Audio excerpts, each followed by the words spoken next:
later.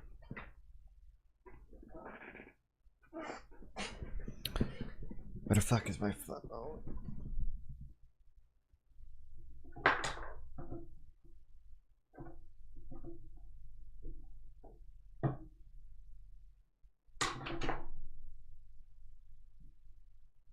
Okay, that's fine.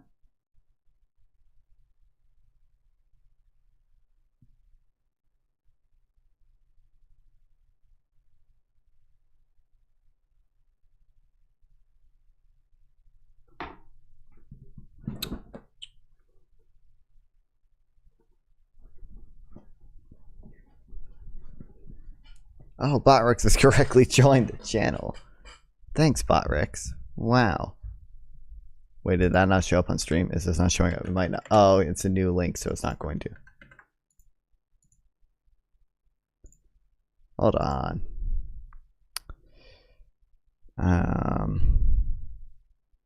It's one of yeah, we need to delete, and then we do this, and then we do this, and then we do this, and drag it over there. And now it works. It is actually a lot faster than Botrix too. It's a lot faster than like any of the other YouTube things.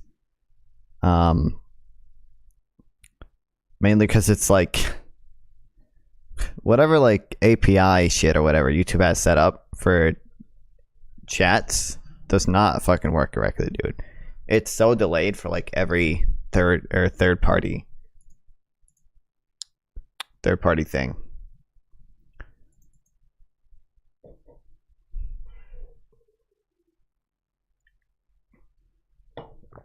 And by the way, eventually I'm gonna stop streaming on Facebook and start streaming on Rumble.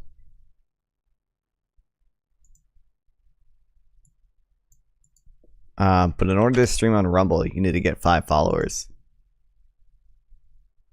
Which is kind of stupid, but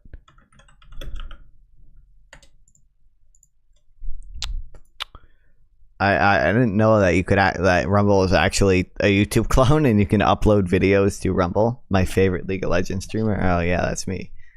So I uploaded one of my YouTube videos to Rumble, and I don't know if I did it correctly since Rumble. By the way, Isaac, we'll watch this video you told me to watch today. Well, way better delay now. Yeah, I don't know. I feel like my Wi-Fi just fucks up. There's nothing I can do about my Wi-Fi fucking up. You respond in like a sec, yeah. How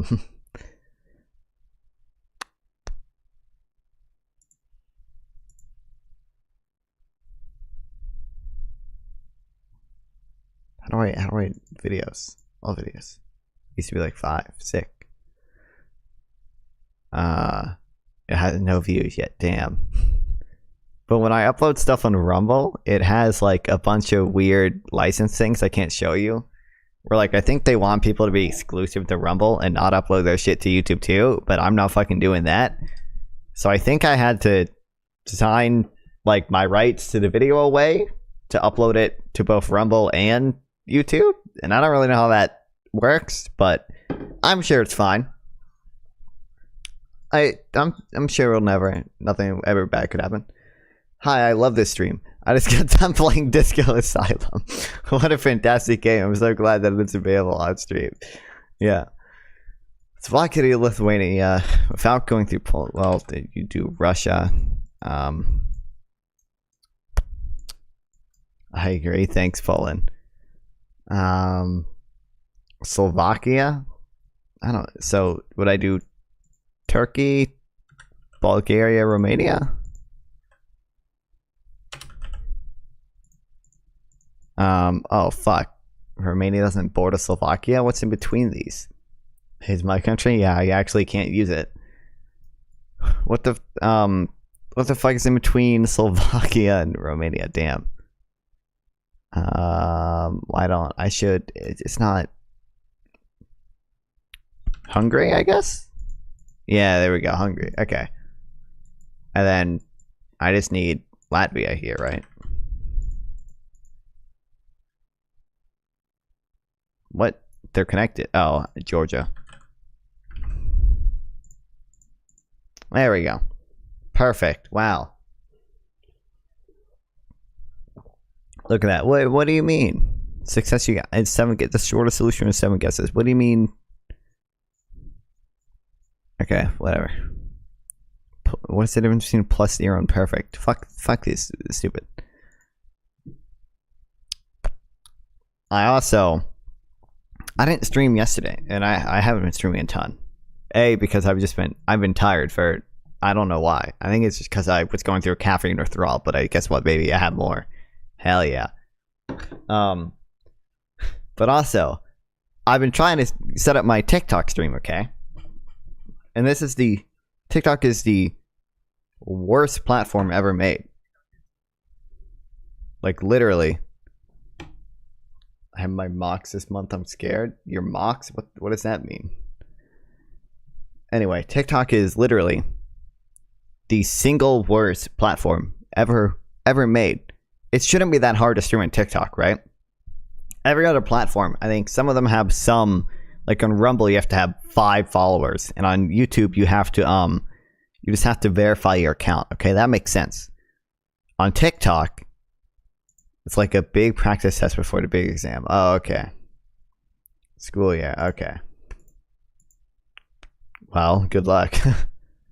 But TikTok, you have to what was I saying? Fuck. What? Oh, it's the fucking worst platform. Okay, you have to have 1,000 followers, and I think they changed it. You used to have 3,000 followers to go live on PC. You only had to have 1,000 to go live from your phone, but you needed 3,000 in order to go live on PC. Now, I'm pretty sure they have since reduced it to only needing the 1,000 for streaming on PC. But then, in order to stream on PC, you can't just stream from OBS. Why the fuck would you be able to do that like every other streaming platform in the history of ever? And you can't stream through Restream, okay? Like Twitter, on Twitter, I stream to Twitter, right? Twitter doesn't give you a stream key unless you pay. But you can also just connect your Twitter account to Restream and you can stream on there, right? So you can't do that. Why the fuck would you be able to do that? What you have to do is download their TikTok Live Studio program. This shit, first of all, number one, it's stupid because you shouldn't have to do that. You should just be able to go live from OBS and or Restream without it and not have to use a separate upload stream. But it's also the laggiest, buggiest, stupidest thing ever made. It is unusable with how fucking broken it is. It's unbelievable. It is so... It is wild how I don't understand how anyone uses it. I don't think anyone does use it. It's actually insane. And also, you have to jump through another hoop because you can't stream from OBS again. So I have to use OBS Virtual Cam and then add a webcam to my TikTok that is the OBS Virtual Cam, which is just fucking stupid. And it that requires my OBS to do more work because it has to output a virtual camera, and then my computer also has to output the new TikTok stream. And it's just it's bullshit. It doesn't make any sense, okay? But there is a way to get a stream key. You for some inexplicable reason. Also, is my NVIDIA broadcast working? I feel like it might not be. But for some inexplicable reason, oh no, it is. You have to join a TikTok agency, okay? And a lot of these agencies have like stupid, dumb requirements, whatever. I applied to like 5. I got into 1, okay? So I'm in this agency. And then you don't automatically get a stream key when you get in the agency. Why the fuck would you get that? Even that's the only reason I joined the agency. You have to join their Discord to request one. So I joined their Discord, right? It takes these motherfuckers 2 days to verify me. I had to wait in that Discord server for 2 days just before I could fill out the application to request a stream key. And then I go to the application, and guess what I fucking see? The first thing I see is you have to be a member of the agency for 15 days in order to get a stream key. So that's already bullshit. I already have to wait 15 days, okay? That's already dumb as fuck. Bullshit, right? Whatever. Alright, yeah, I have the screenshot. You have to be in an agency for 15 days before you can apply for a stream key. Do not apply until you have been in 15 days. We will not submit your application otherwise. Once you've been applied, we will submit. It can take up to 14 days to receive your stream key. Yeah, so you have to be in this agency for 15 days, and then and only then can you submit an application. And then once you submit it, it takes another 14 days. But then I was checking out the rest of the application. What's happening in Israel right now? Oh, what's up, Kick Chatter? What's up, guys? I mean, not too much new has happened in Israel. There's the ceasefire negotiations. And then this is the last thing at the end of the application, okay? Do you agree to the following criteria? Creator must go live for 3 active days, minimum 1 hour per live and 15 hours per week. This isn't really an issue. I do this, and anyway, it doesn't matter. This is an issue. You must not have any overlays that say go to Twitch chat for live or live on Kick, anything that would ignore TikTok. So there's entire fucking multi-day process where I had to join a TikTok agency and wait in Discord for 2 years and fucking sign my rights away to this TikTok agency. And I actually signed any rights away. I left the agency as soon as I saw this. Wasn't fucking worth it at all. Because I can't have my overlay. You can see like on my vertical thing, I have the overlay horizontal on, and it has my YouTube, Twitch, and Kick. So the whole fucking thing was worthless. It was all. It was worth it. I don't know if this is just a requirement this agency has or if it's a requirement all agencies have. But apparently you don't get to fucking know until you join the agency and jump through 5 hoops just to get to this step. So, long story short, that's why I stream to YouTube Shorts and Instagram. Because I can't stream to TikTok. Does God exist? I'm an atheist. I don't know. I would lean towards no, but anyway, that's my TikTok rant. Now, what does it feel like to be an atheist? I don't know. I don't know what the question means. It feels like being a pretty normal person. It feels like probably, I'm assuming you're a theist. It feels like what you feel like, except I don't hold beliefs on bad evidence.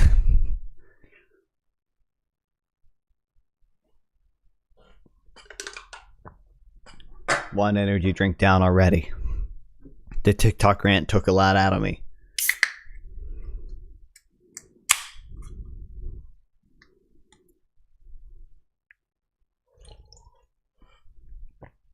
Bullshit fucking platform, dude.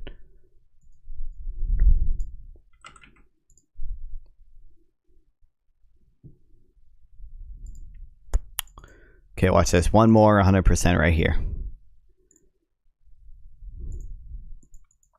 Qatar to Montenegro. I've never experienced the hell of being an atheist. I'm just wondering what happens in a man's life to get to this point. Nothing has really happened. I just kind of read, where's I don't know where Montenegro is. I started reading more. It's not really hell. I don't think much changes. I didn't need, oh wait, Iraq borders both. Oopsie.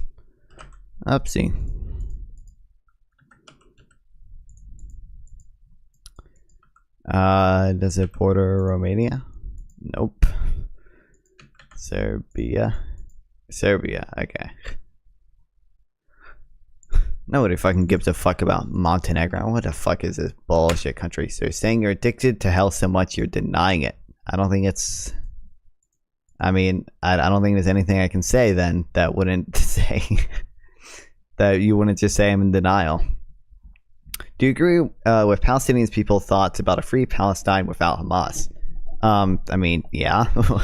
I feel like we never get a free Palestine unless Hamas goes away first. So, don't feel like there's a very good path to peace for a free Palestine without Hamas being gotten rid of.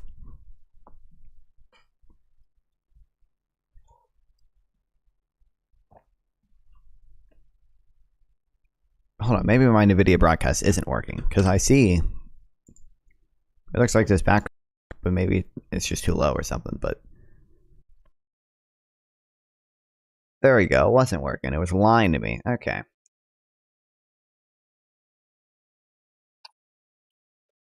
All right, Isaac, are you still here? Because you said you wanted me to go over this, and I want to watch it.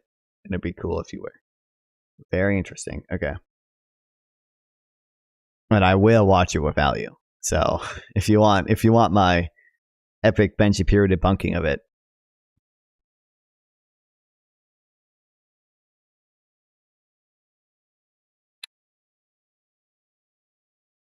Also, I gotta turn my sub goal back on. Still love you from my heart, even if you're living in hell. Thanks. I guess I'm living in hell. Okay, awesome.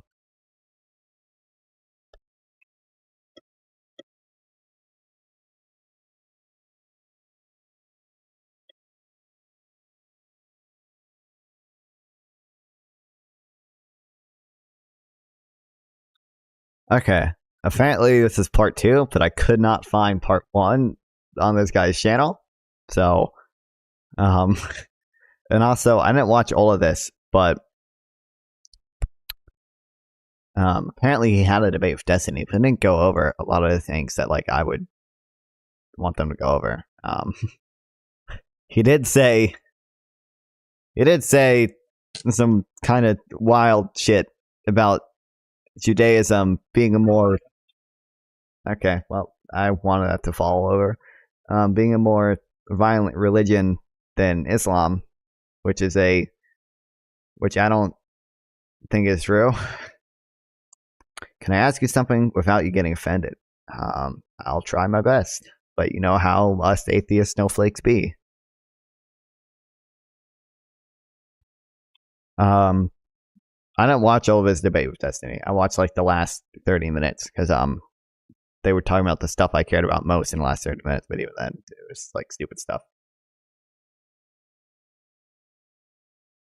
At some point, we need to do more research into the. I forgot I added this for 5 months. The admissions council stuff, because I've read about the discrimination there. I should hold on. Let me make a Notion page for that. Actually, I ask you something without you getting offended. You just said that. Oh, that's a different person. Sorry. You're 2 energy drinks in. Weak body, low testosterone. How comfortable are you living in this body? Pretty comfortable. I don't know what you're trying to insinuate. Weak body. Joke's on you. I am Israel's strongest warrior. I am pretty comfortable in my own body. I don't know what you're. Would Jesus tell me not to drink the energy drinks?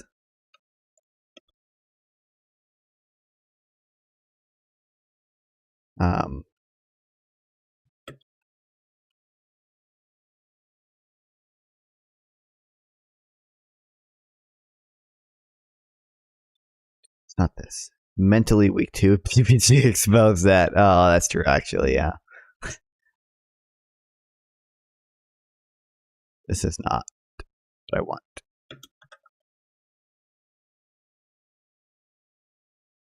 This isn't. I'm not going to be able to. Oh, I thought this was in Hebrew. It's not Hebrew. What the fuck? Legal Center for Arab Minority Rights in Israel. Okay. This has nothing to do with religion. How can you as a man be comfortable in a woman's body? True. A woman's body.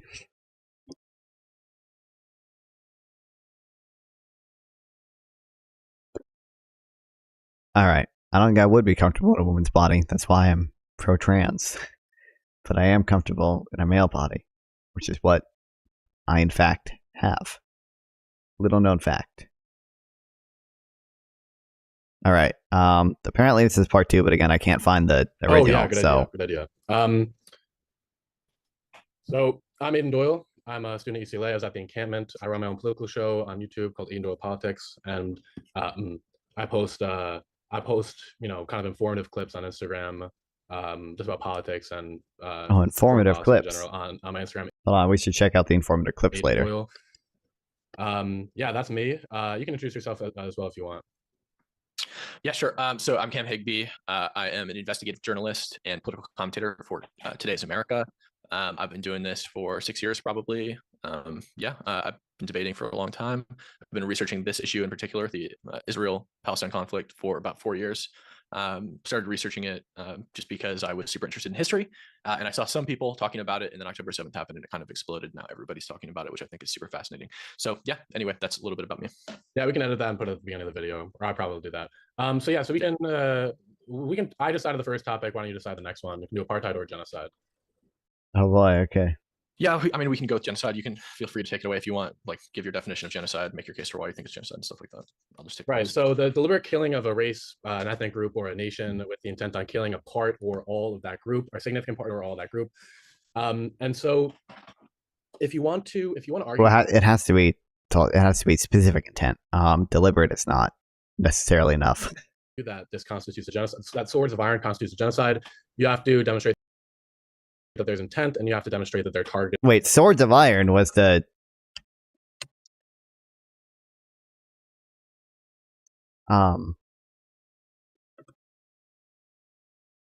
so was this 2014? No, this is not what. Okay, where's the Israel? Oh, it's 2023. Never mind. Okay. You could easily change your diet and lifestyle, work out 20 times, 20x your life in a year. I'm amazed your decision to live in this body without changing it. Wow, man. I mean, I don't like work out, but I go on like at least a 2-mile walk every day. I feel like my diet is not really that bad. Okay. Getting a certain group. Now, what I'll say first of all is that there is no implicit hatred of Israelis towards Palestinians. If you go back, if you were to have changed the location of Israel, which is obviously impossible, and we'll get to why that's impossible, then wait, you mean there's no Israeli hatred of Palestinians? There's no Palestinian hatred of Jews? No, there's no implicit hatred of Israelis of it's all explicit. Haven't you seen there's no implicit hatred? Okay. So what I mean when I say that is that Knesset members, Catholics living, white Catholics or Irish Catholics living in Palestine, I guess it'd be called Palestinians, but that there are Irish white Catholics living in Palestine, and Israel, everything did everything the same, and they colonized the land of Palestine, then they would have probably the same feelings towards Palestinians. Why that's not relevant is because there doesn't need to be any sort of ancient or religious hatred of any certain group for it to classify as. He never even brought that up, but okay. And so why is swords of iron genocide? Well, is there an intent? So if you go back to the roots of the mainstream Zionist movement, and if you actually feel like we don't need to go back that far to establish if there's intent or not, but okay, continue. Revisionist Zionist movement, both very important and both very important ideologies that we have to contend with when we're thinking about Zionism. Both Theodore Herzl not only did he refer to it as a colonial movement, but he also stated that we'd have to move the Arabs out of Palestine and move them to other countries. Now, it's obviously more accurate to call them Palestinians, but this is how Herzl himself referred to Palestinians as. He called them Arabs. He said we have to move them out and we have to make sure that there is a Jewish majority in Palestine. Next, you can move to the most important revisionist thinker, which was Jabotinsky, who took an even harder line, saying that we basically have to be completely neglectful towards the Palestinians and force them out completely, regardless of any resistance. And he said there's going to have to be completely involuntary. He actually acknowledged this in his paper, The Iron Wall. So much energy is contagious. Oh, thanks, Trovo viewer. Thanks, if we move forward to David Ben-Gurion, the first prime minister of Israel, we see that his rhetoric was completely was full of intent for removing the Palestinians from the land and expanding Israel as much as possible. In fact, he said when they that's a different thing than genocide. And also, again, I don't like, why are we talking about this now when we're trying to prove whether or not the current operation is genocide or They were not? given when they were given 56% of the land in 1947 or 1948, excuse me. He said we would be having fine with 10% because eventually we'll have everything. And then you move forward to Netanyahu, who acknowledges the same thing as pretty much every prime minister of Israel has, with maybe a few minor exceptions. They've said we're going to be expanding Israel, and we're going to take it from the Palestinians. We're going to expand the settlements, and we're not going to stop occupying the West Bank, which is almost explicitly what Netanyahu said. So I mean, even Netanyahu has free settlements for, I think, 10 months before, to try to negotiate a peace plan, which didn't actually get anywhere. I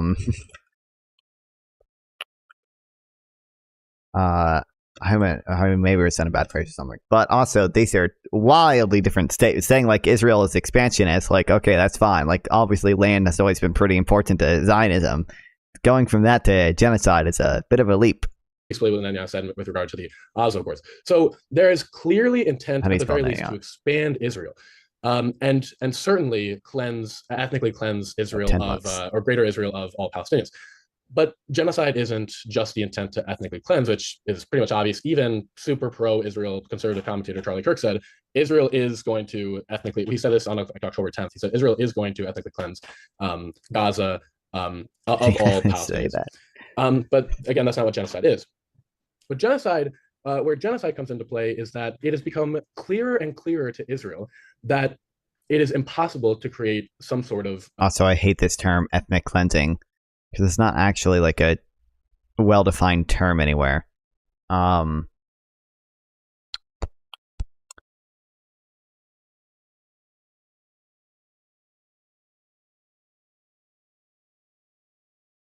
ethnic cleansing.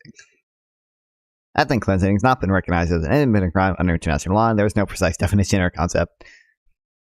Both the ICJ and ICC state a current rhetoric from Israel about Palestinians being animal. You know, it's talking about the human animals quote.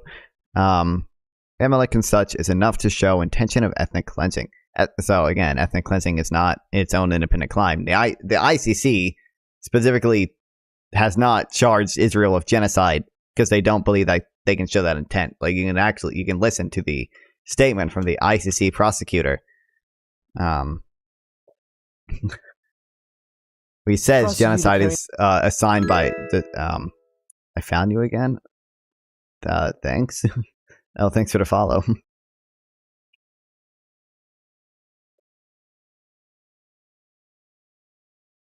But yeah, even the prosecutor himself for the ICC.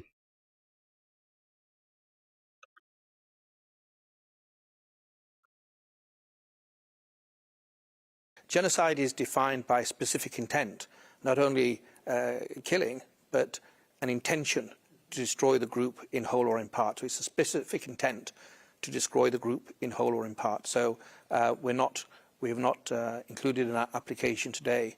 I think the ICC charged them with the starvation as a method of warfare and like mass extermination, but it's different than genocide. How much rate do people have in Israel? How many actual people want to be Israelis' friends now? I don't think I would ever not be friends with someone just because they're Israeli. Starvation is bad. Why would you disagree? Do you think I disagree with that? I do in fact think starvation is bad, and I do in fact think Israel's probably guilty of starvation as a method of warfare. There's no disagreement, yeah.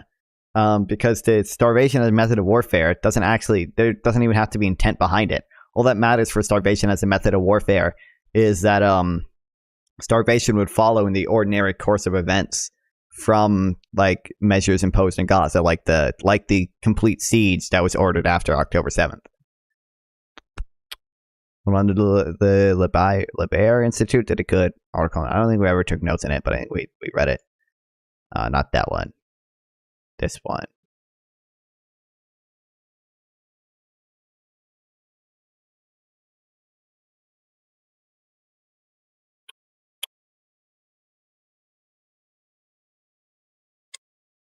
Did aid or not? True.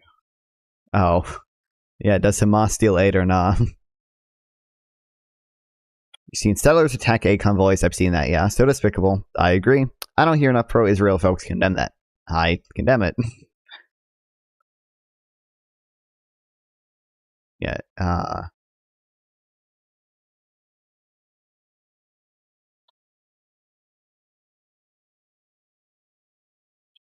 Person shall be criminal responsible, liable for all punishment for a crime which within a jurisdiction of court only if the material elements are committed with intent and knowledge. Yeah, so this can be knowledge. Jesus, these troll reviewers are so cool, man.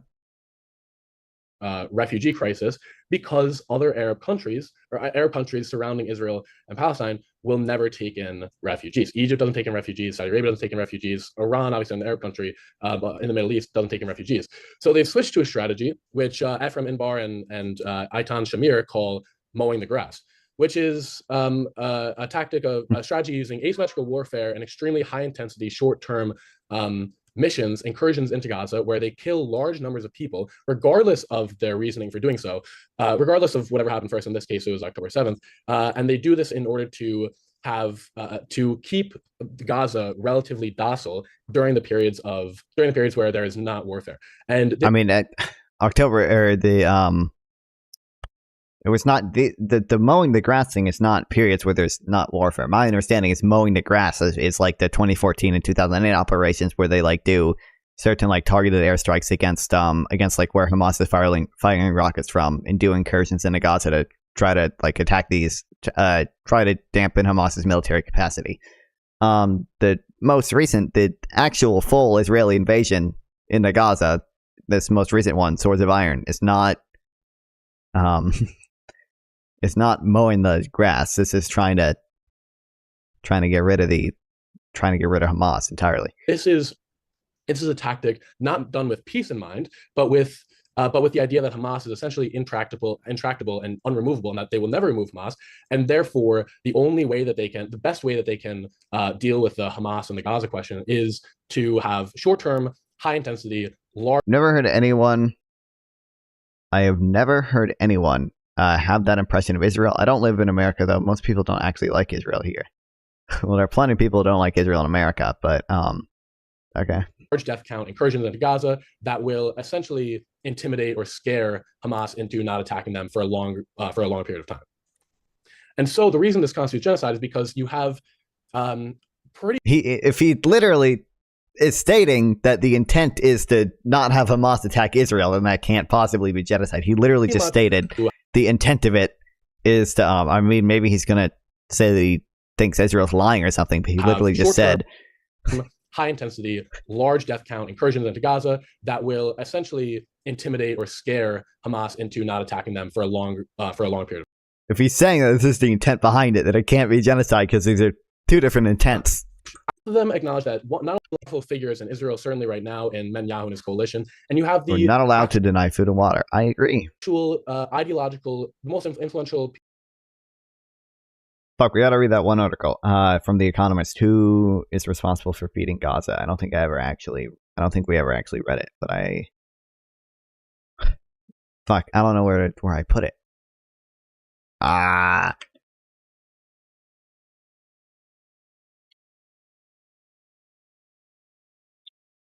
Read this at one point.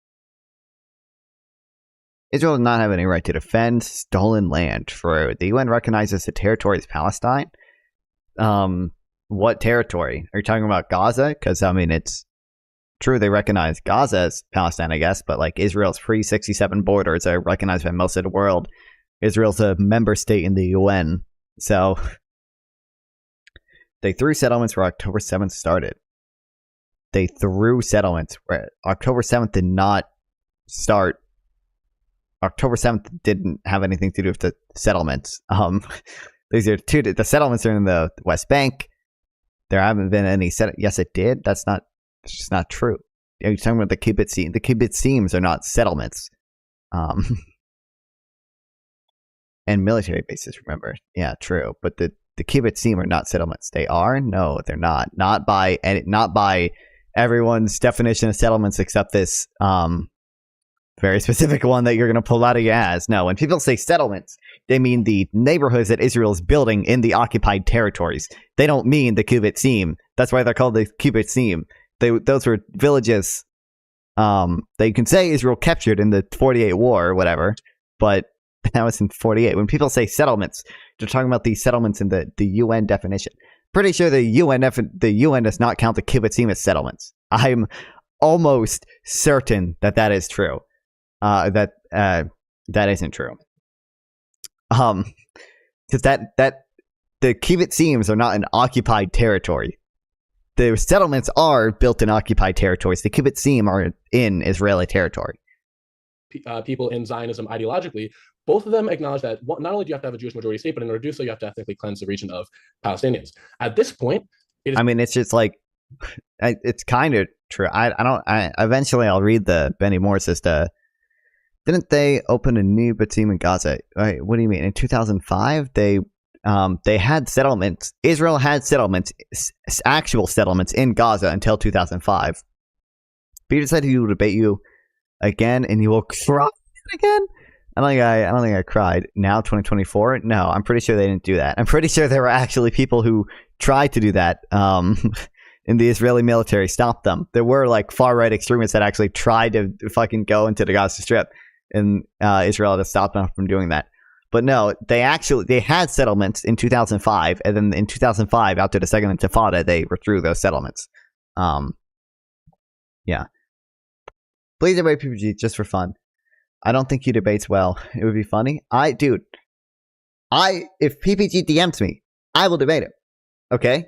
This is all he has to do is actually DM me and say, want to debate at this time. I just can't debate him when I'm on Twitch, okay? I'm streaming on Twitch right now, and I'm not going to debate him on Twitch because I have to end my Twitch stream, and it'd be fucking dumb, okay?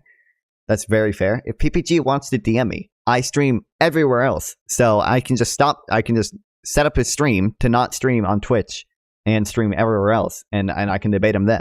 But I just thought it was a great idea. I've debated PPG before too. I'm perfectly willing to debate PPG on whatever he wants to talk about. Yeah. I stream to so many other platforms. I just can't do it when I'm streaming on Twitch. I streamed a fucking D Live, bro. In Twitter and Facebook. His debate style is so strange. I mean, I haven't seen any of his debates. I've just talked to him once. I've just debated him once, I guess. But do you stream on MySpace though? Dude, if I could stream on MySpace, I fucking would. Eventually, I'm gonna stop streaming on Facebook once I get 5 Rumble followers, guys. Guys, everyone check out my Rumble.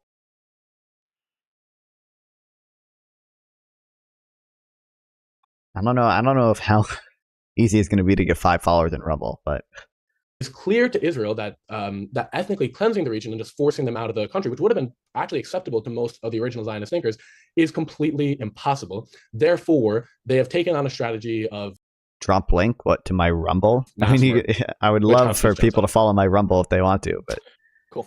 Okay, so first of all, bro, this guy didn't fucking wait. How do I just fucking go to my channel on Rumble? My content. What the fuck?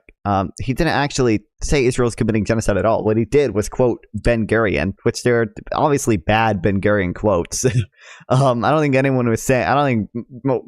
Well, there are some people who say it. I don't think most people will say that like the Zionists in 1948 were good people. Some of them definitely did want to expel Arabs. Okay, but he was like, well, because Ben Gurion quote back then, genocide now, and then his second point was based on. He literally undermined his own point because I think earlier he was like, oh yeah, genocide is defined by special intent, but then he said, oh well, the Israeli military has their doctrine of mowing the lawn, going into Gaza to try to keep Hamas docile. He literally said they go into Gaza to try to keep Hamas docile. So if that's the intent, it can't possibly be genocide. But apparently he thinks somehow that constitutes genocide. See, what would you say? Deliberate killing of a race in whole or in part. It's not even deliberate. It has to be specific intent. It's not enough that it's just deliberate. That'd be like mass killing. Hold on, where's my shit? God, I wish I had that legal article, so I don't know where the fuck I put it. I looked for it for a while.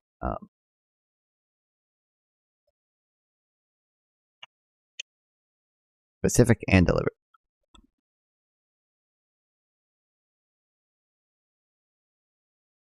Despite being rough around the edges, PPG's analysis is incredibly good. PPG has the understanding of politics on par with someone of a PhD. I don't know if I would say that much. The rough around the edges part is that he pisses in bottles and pees on his carpet and won't even learn how to multi-stream to avoid getting banned. Yeah, so I'm not going to agree with like the standard for genocide first off the bat. I don't think that just simply killing a group of people in whole or in part is enough to sort of claim something as genocide.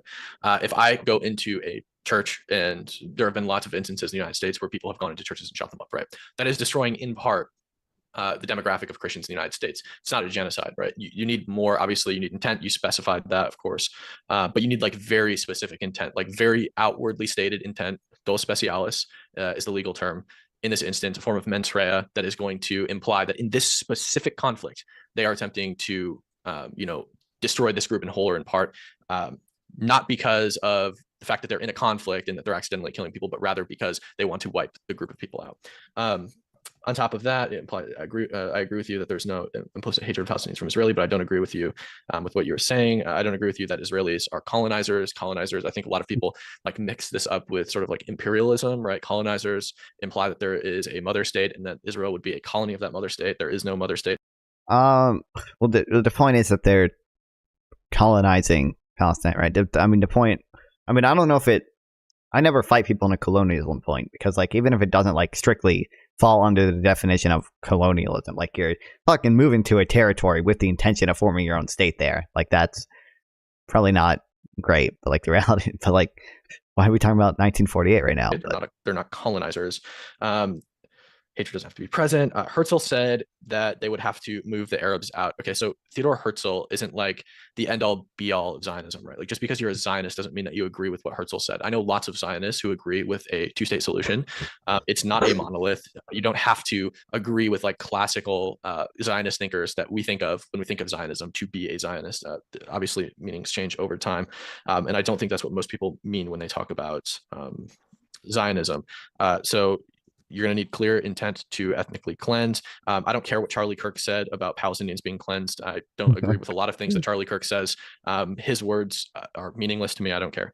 I don't even. Did Charlie Kirk actually say that? Because like it at the same time it would not surprise me if he said that, but it also could be misrepresenting him. Charlie Kirk, Palestine, ethnic cleanse.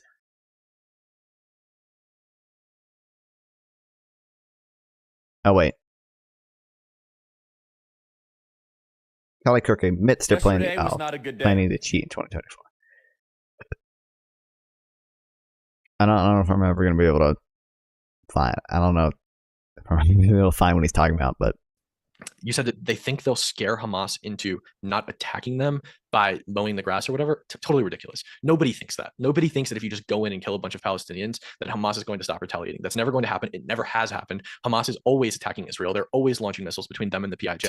They're always doing it. It never stops. And not only that, that feeds the machine. It's a martyr culture in Gaza. They want martyrs. Like Hamas. The mowing the grass thing or mowing the lawn is like my understanding is that this was they're trying to destroy Hamas's like immediate military capacity. Like this is like whenever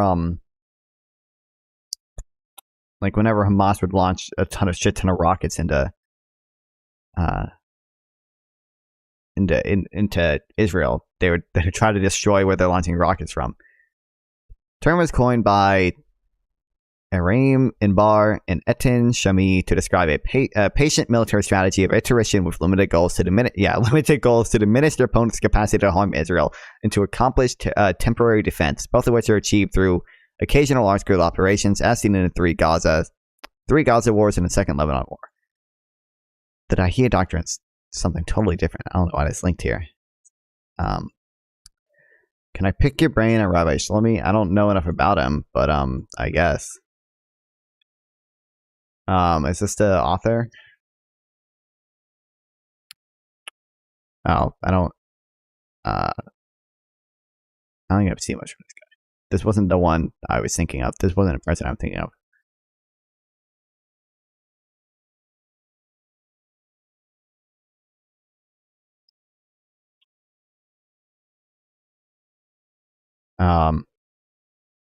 I don't know much about him. I'm thinking of I thought you were talking about that guy. He sells sex toys with his daughters. He argued with Alex Jones. Candace Owens based. What the fuck? Okay. I don't know if I care about him that much, but wants people to die for the cause. That is exactly what Hamas wants. That would never, no strategist ever would think that's a good idea to keep Palestinians docile. It's just going to feed their resistance movement. I don't think that it's a genocide because I think that there has been clear intent to protect the lives of civilians through door knocking, the dropping of leaflets, mass phone calls, mass text messages, evacuation plans, et cetera, where people are moved to places that are largely safe. Obviously, nowhere is clearly it's a genocide in slow motion. safe during a war, especially in a place so small. Not only that, I don't necessarily. Well, hold on. It would be possible to make safe zones in Gaza. It would be entirely possible to make safe zones in Gaza. That's entirely possible. But the reason it isn't is because Hamas won't agree to one. There's no safe zone in Gaza because Hamas won't agree not to operate out of a safe zone. Like, if Hamas wanted to come to the table with Israel and negotiate a safe zone in Gaza, they could do that. Israel has, in spite of Hamas refusing to do that, tried to set up their humanitarian zone, which they call the safe air area. Yeah. The reason there's no safe zone in Gaza is because Hamas won't agree to it. That's it. It takes two people to set up a safe zone. Really agree with the death toll. Even the UN contests it. I don't always agree with the UN either, but there has also been lots of analysis of the death toll. There should be no one trusts Israel. Israel bombs hospitals. In what capacity is Israel a credible partner to Palestine? What do you mean by credible partner? I mean, it's reasonable not to. Obviously, shouldn't like immediately trust everything Israel says. I don't think anyone is saying that. Israel bombs hospitals. I mean, we didn't talk about why they bomb hospitals, but I'm assuming you're just going to deny that Hamas uses these areas to operate out of. But I feel like to some extent, the current Israeli government isn't a very credible partner for peace, right? But it seems like whenever there's been a like genuine, like peaceful movement for peace with Israel, Israel is a democracy and it responds to civilian pressure, and Israel's had to contend with the fact that there is a genuine peaceful movement, and they could achieve peace if they just negotiate with these people who aren't attacking them nonstop. Like, that's why they got peace with Egypt. Yeah, at the end of the day, Israel's a democracy. It has the capacity for change. I'm assuming you're going to reject the democracy part, but Israel has a capacity for change in a way that Hamas doesn't. Israel hosts its criticism in a way that Hamas doesn't.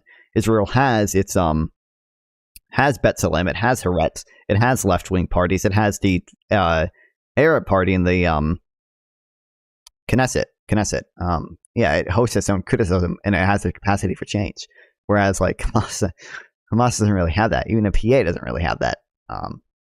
Yeah, they don't hold elections. I'm assuming.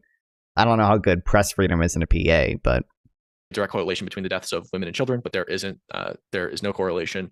There always should be. It is statistically impossible to indiscriminately bomb a place and not have. Why does Israel let settlers attack Palestinians while standing idle? I feel like there's a couple of reasons behind it.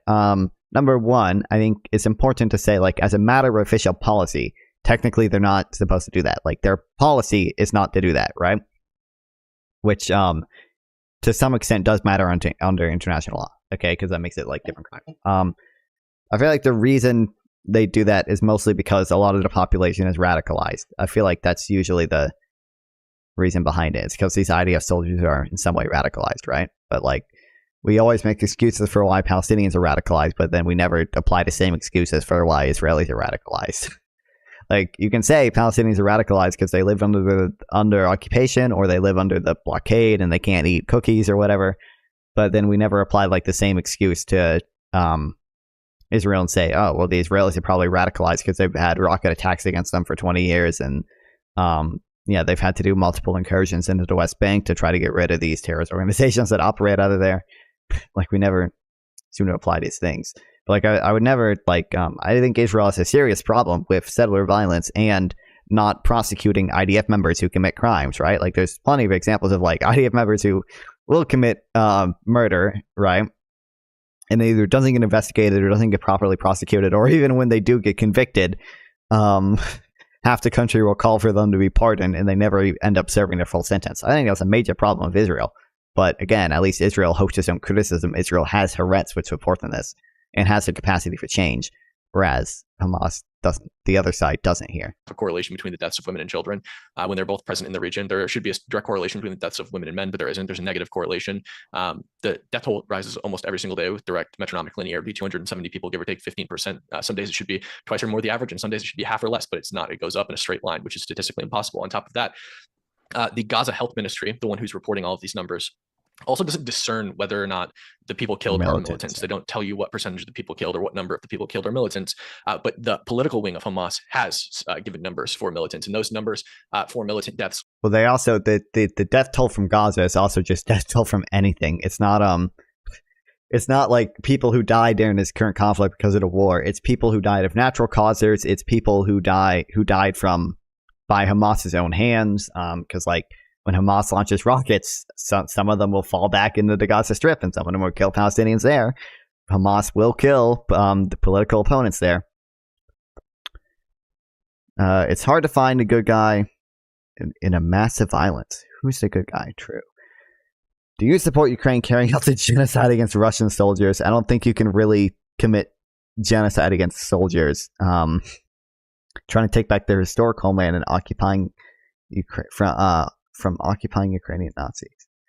All UN observers say Israel is doing the civilian bombing. What do you mean doing the civilian bombing? Line up almost exactly. Do we acknowledge that Hamas operates out of these civilian areas? The total number of men killed in Gaza reported by the Gaza Health Ministry, which means somehow Israel just isn't killing any non-combatant men. Almost no non-combatant men have died in Gaza, which is, again, statistically impossible. And that's why there's no direct correlation between the deaths of women and men, or actually a negative correlation, because according to their numbers, they're just not killing men. So it doesn't make any sense. The Washington Institute also did another study on this and found that it was very, very, very unlikely that the numbers are accurately reported. Specifically, the numbers might... Fuck, the Washington Institute? Is that like... Is that a U.S. State Department? I recognize, like the UN, that Hamas has a legal right to self-defense. I don't think the UN recognizes Hamas has a legal right to self-defense, because in order to have a legal right to self-defense with the UN, you have to be a state, right? You have to. I think you have to be a state. When territorial integrity has been infringed, Hamas doesn't even. The UN does not recognize Hamas as the legitimate, lawful sovereign of the Gaza Strip. I don't know. I don't think the UN officially designates Hamas as a terrorist organization. Oh,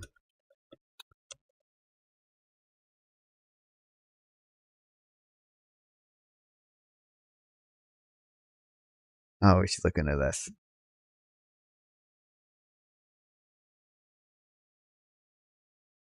Okay, I'll add this to the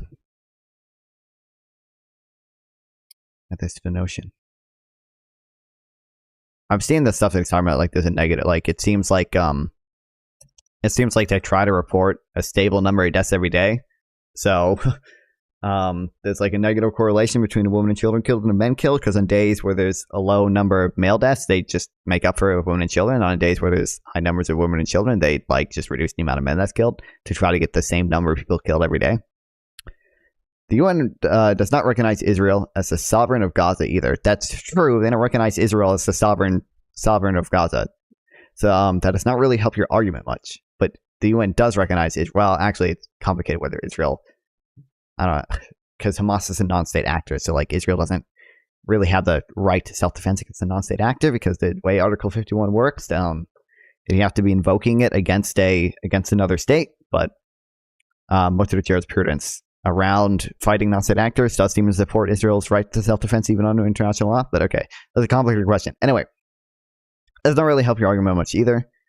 The interactive live chat is really fun. The Palestinian resistance includes Hamas, but it's not limited to it. True. The Palestinian resistance. Also, there is no self-defense. It's self-defense. Like, I would say the blockade is enacted in self-defense. You don't really get to self-defense against self-defense. That's not really how that works. So be somewhere in the ballpark, probably 20K less, but probably still, near, I guess. But the demographic breakdown of the people killed is totally inaccurate.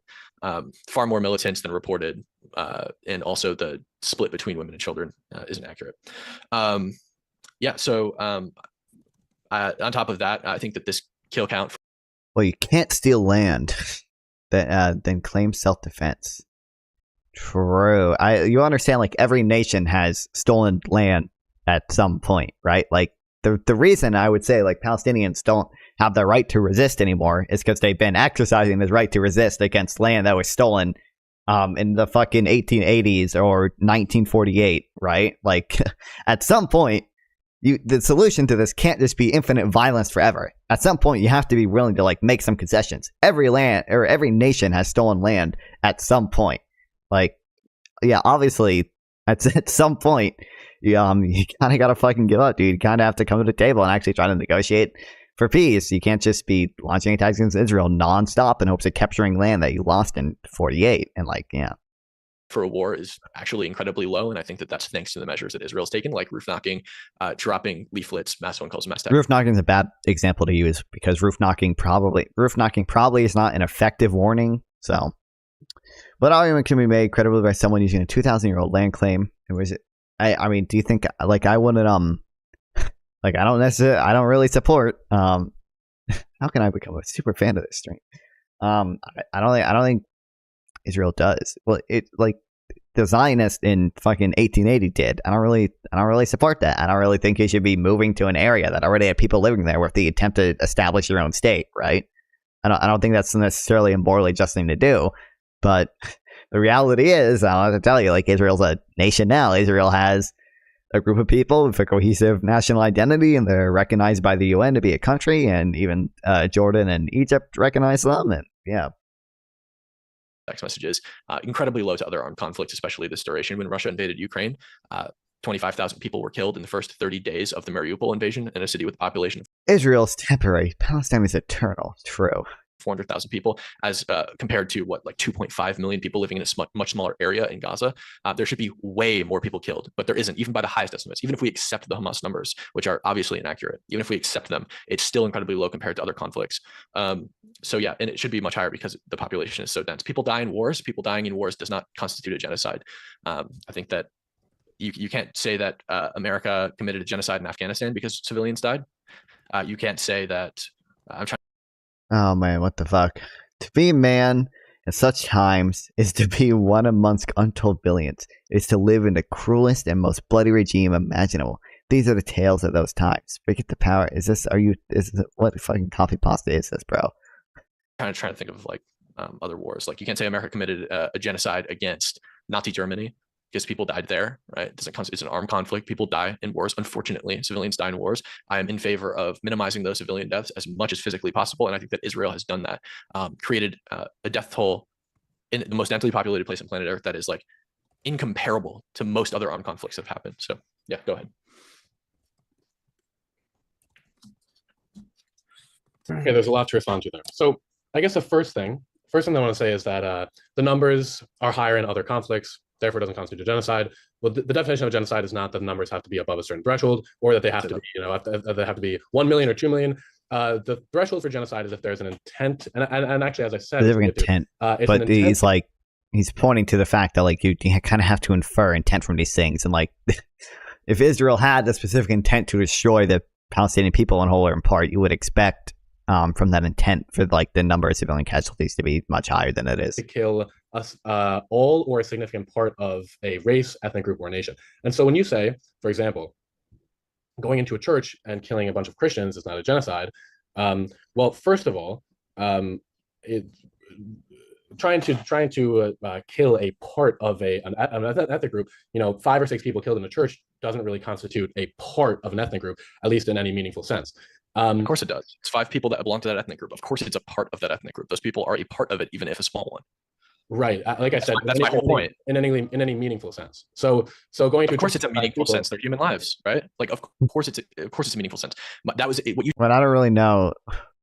like you can have genocidal intentions if you did that, right? Like if you actually fucking hate Christians and want them all to be dead, you could have genocidal intent when you do this attack. Like the intent is what matters here. So just highlighted is exactly the point that I made, is that you said because that group of people are so small, it doesn't constitute a genocide because there were so few of them. They're not significant to the whole group because there were so few of them. They're less than 1%, right? Just like Gaza. And I think that what Israel has done has you said that they need intent to destroy an ethnic group. I think what Israel has done with the warnings and the evacuation plans illustrates an intent to do the exact opposite you're claiming they're doing, to prevent and minimize civilian casualties. And not only that, Palestinian, it's not an ethnic group. Palestinian is not a race or ethnicity, it's a nationality. And Arabs living in Israel that take up 21% of the entire population are ethnically identical to Palestinians. There's no ethnic, genetic, or racial difference between those two groups of people. Except one group are Arab Israelis and Palestinians. They are the same people, except one group decided to forfeit their citizenship to the PA or Hamas and become Israeli citizens, or whatever group was in charge at the time that they or their families became citizens of Israel, and they enjoy full rights in Israel. They serve in the Knesset, they vote for who's going to be in office, they serve on the Supreme Court, they're productive members of society, they have jobs, they live in nice houses, and they do whatever they want in Israel within the law.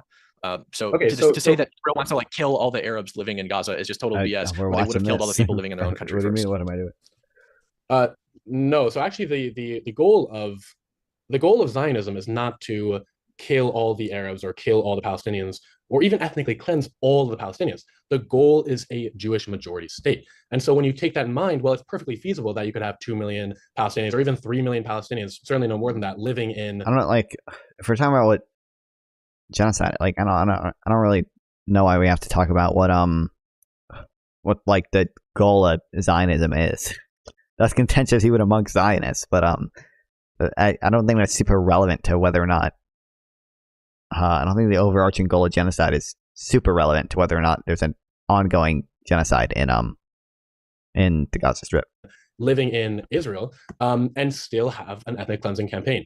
And so it's obviously it's ridiculous to say, first of all, that if you allow 2 million or 1 million people of one ethnic group to stay and you expel all the rest, then that doesn't constitute ethnic cleansing. Kind of for the similar reason why if you go into a church and kill 5 people, it doesn't constitute genocide. Well, because it's absurd. 5 people doesn't constitute a significant part of an ethnic group, just like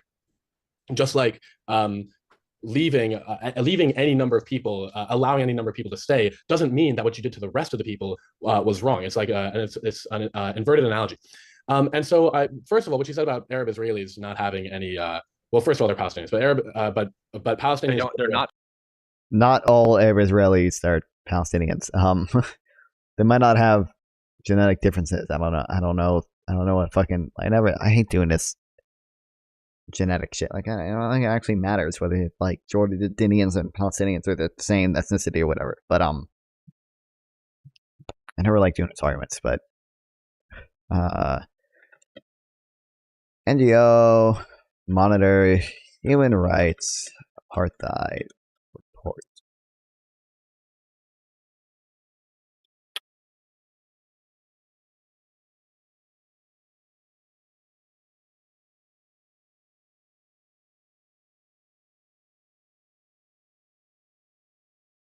I think the first thing this goes over.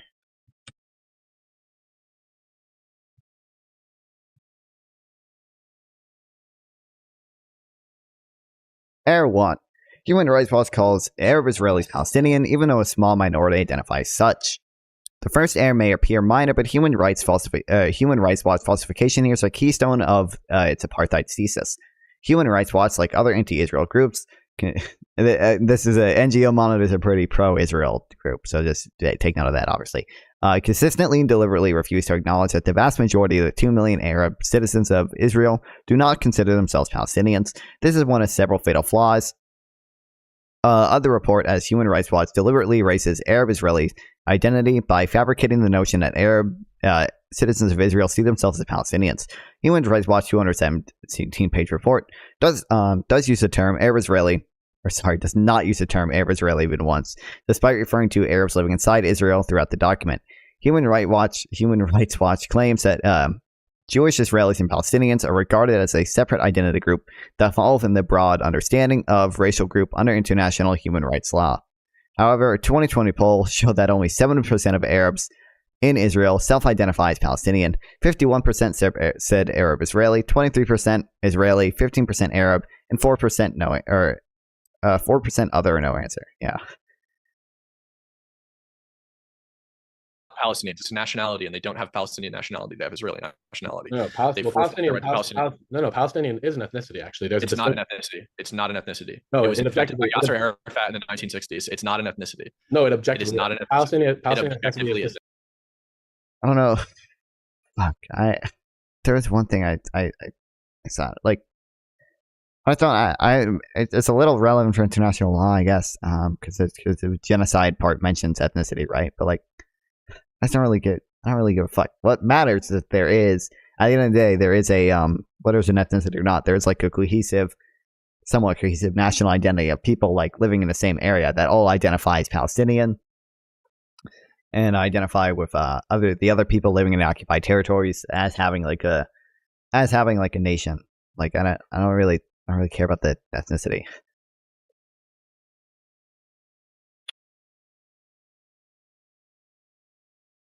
National. So like the ethnic part doesn't even matter. But I'm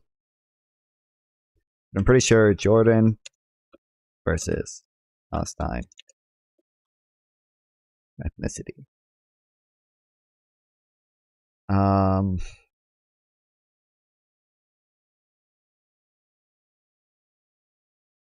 But I don't think they. Fuck, there was a thing I read a really long time ago that went over it.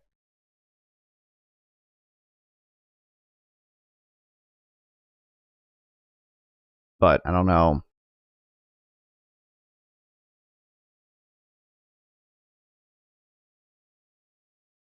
I think they're pretty similar. How's possible Palestinian Christians are more genetically similar to Kurdish? I don't care.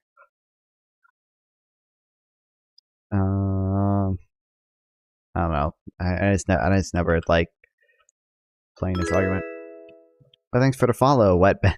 Yeah, I can't say that. Awesome, bro.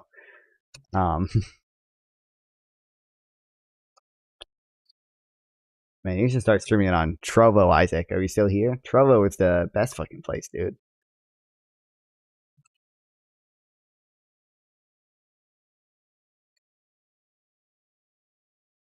Trovo is amazing. True. Fuck, maybe once my Rumble account takes off, bro, which it's gonna do, it's gonna blow up. I'll stop streaming on fucking Trovo and start streaming on Rumble. And keep streaming on Facebook.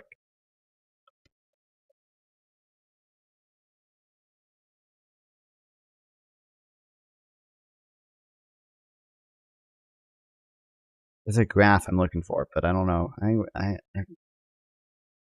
know.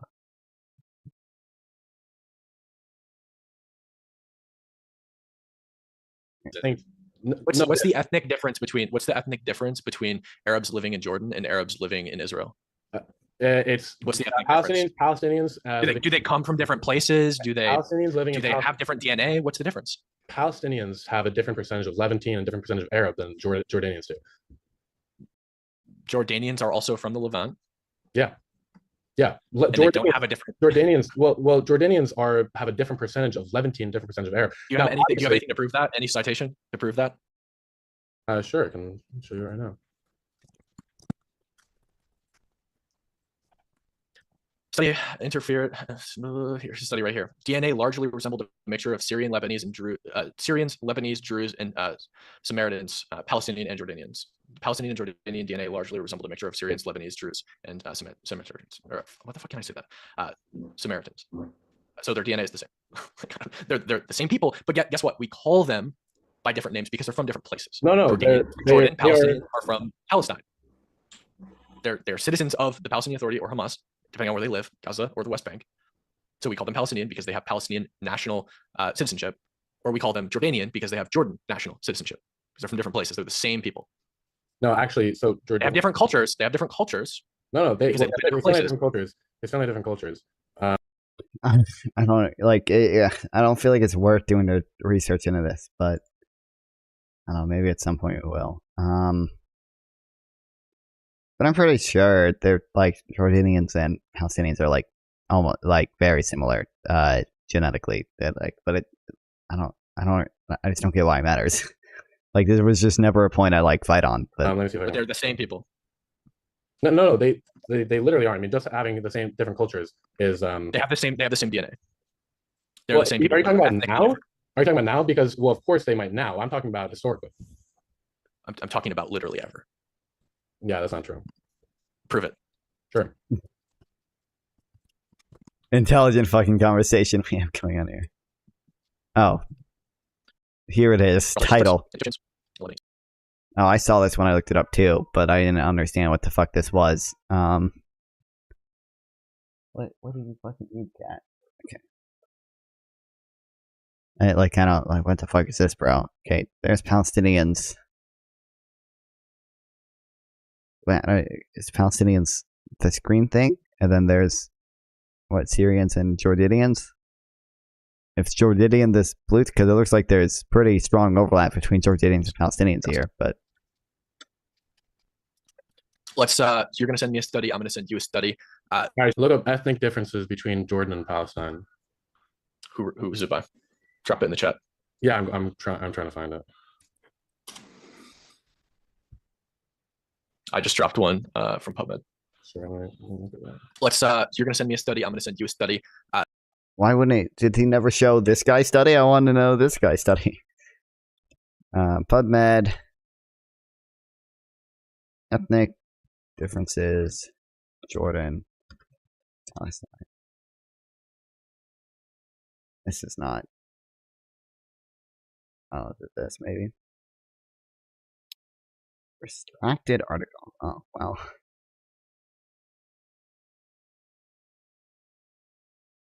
I just don't. all right, sure. I can send you the study. And we can publish. We can post them. We can put them in. I'll put mine in the link, and I'll put yours in the link too. Sure. For purpose of maintaining time on Yeah, a sure. limited Zoom call, let's just agree to both look at each other's studies later on. Oh boy, JDX. Oh, what's this going to be about? Oh, natural rights. I love natural rights. I don't know, JDX. It's a 10-minute video. I'm not going to watch this right now, but Yep. I say that they're ethnically identical. You say that they're not. Yeah. I think I'm absolutely certain that I'm right. You're absolutely certain that you're right. I don't think that we're gonna go anywhere. So Sure. let's. why would he show his study but not the other guy's study? I want to know the other guy's study. He didn't even list the title. He just showed this graph, which is like, I don't know what the fuck this means, dude, quite frankly. But even this graph, Palestinians, I think, is this green blobs here, right? And Jordanians is this blue thing here, I think. It looks like there's like really strong overlap between them. Sure. For purpose of maintaining time, you're absolutely certain that you're right. I don't think that we're gonna go anywhere. So Sure. let's just. So where were we? Yeah. So I think I was talking. I said Palestinians are ethnicity. They also have a distinct. Obviously, they have a distinct culture. And so Arab Israelis, as you call them, I refer to them as Palestinians. They actually don't have full rights in Israel, and we can get into that more in the. It's so funny. He refers to them as Palestinians. Only 7% of them actually refer to themselves as Palestinians, but this guy fucking does better than the Arab Israelis themselves, I guess. So we might actually get to that part of the discussion. So I'm going to go over a few reasons that they don't have full rights. The admissions committee law is one which allows neighborhoods to dismiss, which by law allows Jewish communities, Jewish neighborhoods to not allow Arabs into their neighborhood, allows them not to move in. There are child allowance laws, which removes the child allowance. Every Israeli couple or everybody living in Israel with child children, allowance law. they get what's called a child allowance of a bit less than 200 shekels a month. If your child is convicted of a security offense, then the child allowance is taken away. If they are convicted of stealing or whatever, beating somebody up, then the child allowance is not taken away. And so this obviously disproportionately affects Palestinians. That's not. Oh, well, that's not. Okay, well, whatever. No, I don't actually care about that because this is not actually. I don't. That's just That's the free market based freedom of association includes freedom to associate even by ethnicity. Yeah, we all know you think that's idiots, but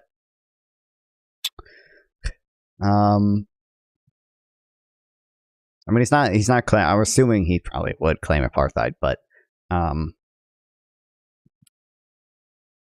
Right? Like no one should ever. I don't think anyone should ever fight that like Arabs. Probably Arab Israelis are probably somewhat discriminated against in Israel, like the Mission Council thing, right? But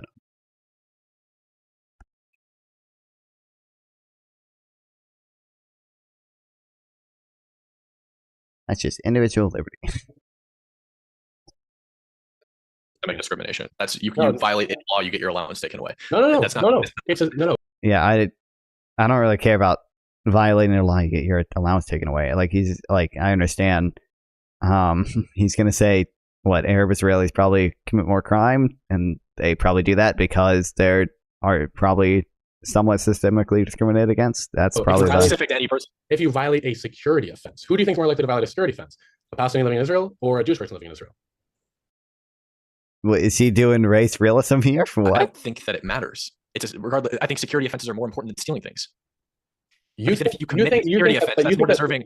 Do you think that throwing a stone at an IDF member? Oh my god. Okay. But if a Jewish person throws a stone at an IDF member, they'd also get fucking their security allowance or whatever taken away. Why shouldn't somebody have the right, for example, to refuse baking cake for a gay couple? Well, that's a slightly different thing. But I think if you open a public business, your freedom of expression is limited by the fact that like you're a public facing business, right? So you're wrong. Well, the Supreme Court disagrees with you. You can say you disagree, but I'm stating that what happens right now is that your freedom of religion. Wrong, I said. Well, I mean, you can look up the ruling. Get morally wrong. Okay. Yeah, I think if you're opening a business, you should probably not discriminate against people. Probably say the law should probably restrict your right to discriminate against someone if you're running a public business that's open to the public and it's a public area, right? Or a police plan is I disagree. You have the right to impose your opinion. Yeah, okay. more important and more like is going to is more important than stealing something in a shop. Yes, for sure. So what do you think is worse, stealing some bread or assaulting a police officer? Assaulting a police officer who's okay. If you think about your Oh my god! What type of fucking conversation is this now? It's not a police officer. You think that a child? No, you think that if you're a man, you assault a police officer. That's completely different. If you're a child and you assault a police officer by throwing a 2 grams like stone at them, versus if you steal something from a shop or if you, I mean, it's literally kids steal stuff all the time. Obviously, assaulting a police officer is worse. If you don't agree with me, that's fine. We can agree to disagree. But I think everyone watching. Or a woman. Do you think a child throwing a stone at a police officer is worse than any other crime that a child could commit? Absolutely. Non-security. Stealing property from somebody doesn't place their life in danger. Throwing a rock. Worse than any other crime. I don't know if it's worse than any other crime. It's just such a stupid thing. But again, if the law applies equally to Arabs and Jewish people, Israeli Arabs and just regular Israelis, then I don't see. Like he's just gonna like you can argue. Like what he's arguing right now is like literally like race realist. Oh, Arab Israelis are just always gonna commit more crime, I guess, because I guess it is literally like a racism of low expectations on Arab Israelis. He's just saying like, oh, I guess it's just fucking in their blood to throw stones at IDF members. They have no agency. Rocket them does. But it's not just stealing property. Theft was an example. If a child beats up another child, the parents don't lose their child allowance. That's the point. Is that you can have worse offenses. Your own argument can be used against you. You can have worse offenses. Let's say brutally beating up another child at a playground, and you still don't say that in the law. If you allowance. brutally beat somebody up, you don't get your allowance taken away. It says that. No, your child allowance. It's only security offenses. Okay. Which is sure. Sure, they should add brutal beatings, but I doubt very many children are engaged in brutal beatings. Kids get in fights, but usually they're fine afterwards. That's Throwing not the a point. rock at somebody is way worse than getting in a fight with somebody. Because if a rock hits your head, it can kill you. Obviously, that is worse than your fists. You think if a 9-year-old throws a rock at a police officer, that is a worse offense than I feel like he'd have to improve like the intention of the law here was to be like, oh, we're gonna discriminate against Arabs and by only including security offenses. Like they probably only included security offenses. Jeez, it's an hour-long video, JDX. Hour 30 minutes. Oh shit, this is already in it, JDX. Yeah. What was I going to say? Oh, they probably just only included security fences because that was like the worst thing that they could think of. Child Absolutely. beating up another child. 1000%. I think I've made my case pretty clear, and I think that anybody watching will agree with me. We can agree to disagree. Not to remove dental. Okay. What? We can Rocks go pose on. great bodily harm fists usually. As I said, there's the admissions committee law. There are Palestinian police laws which allow police to detain the body of anybody they suspect of being a terrorist so that the funeral is delayed, obviously discriminatory towards Palestinians. But we can move back towards the genocide claim unless you want to Was that obviously discriminatory? Like, contend with the admissions committee law, which is clear discrimination against I don't remove dental glue that exists when you move retainer braces. I have no clue. I've never had braces. My teeth are fucked up, man. I don't know why you think I would have. I would know that. Against Palestinians or anything else that I've classified as discrimination. Okay, so yeah, so I'm just not going to that these are discrimination. Anyway, you said you meant apartheid, right? You said you want to move into the genocide discussion. Did you mean apartheid or you meant genocide? No, move back into the genocide discussion because there's move back into it. Sure, yeah. Yeah, there's a lot of things that I have to address. Yeah, killing a group in whole or in part does not constitute a genocide. Well, significant part of so it's actually closer to 2% the percentage of Gaza that's been killed, which is absurdly high. I think you can say that of really any group of people. Like if 2% of Americans were killed, we would be mourning for years and years. And if a group came in and massacred, what would that be? That would be 6 million Americans. We would absolutely constitute that as a genocide. At least certainly if it was, even a smaller country, if somebody went in and destroyed 2% of, say, Ireland or Indonesia or Australia, we would constitute that as a genocide. Going into a church and killing Christians, we already went over that. No colonizers, no mother state. Actually, colonization, you can look this up, doesn't actually require a mother state. Colonizing, the definition of colonization, and actually I'm using the verbiage of early Zionists when I say colonization. It means a group of settlers moving to another land and settling there. And so usually it does require a mother state, the action. So here's a dictionary definition: the action or process of settling among and establishing control over the indigenous people of an area, which is clearly what Israel did, and also it's the verbiage that Zionists used themselves. Now, and then they stopped using once it became politically unfeasible. Now you're saying most people don't believe in genocide, most people in Israel don't believe in genocide in the Palestinians. It's not really relevant because it's the government.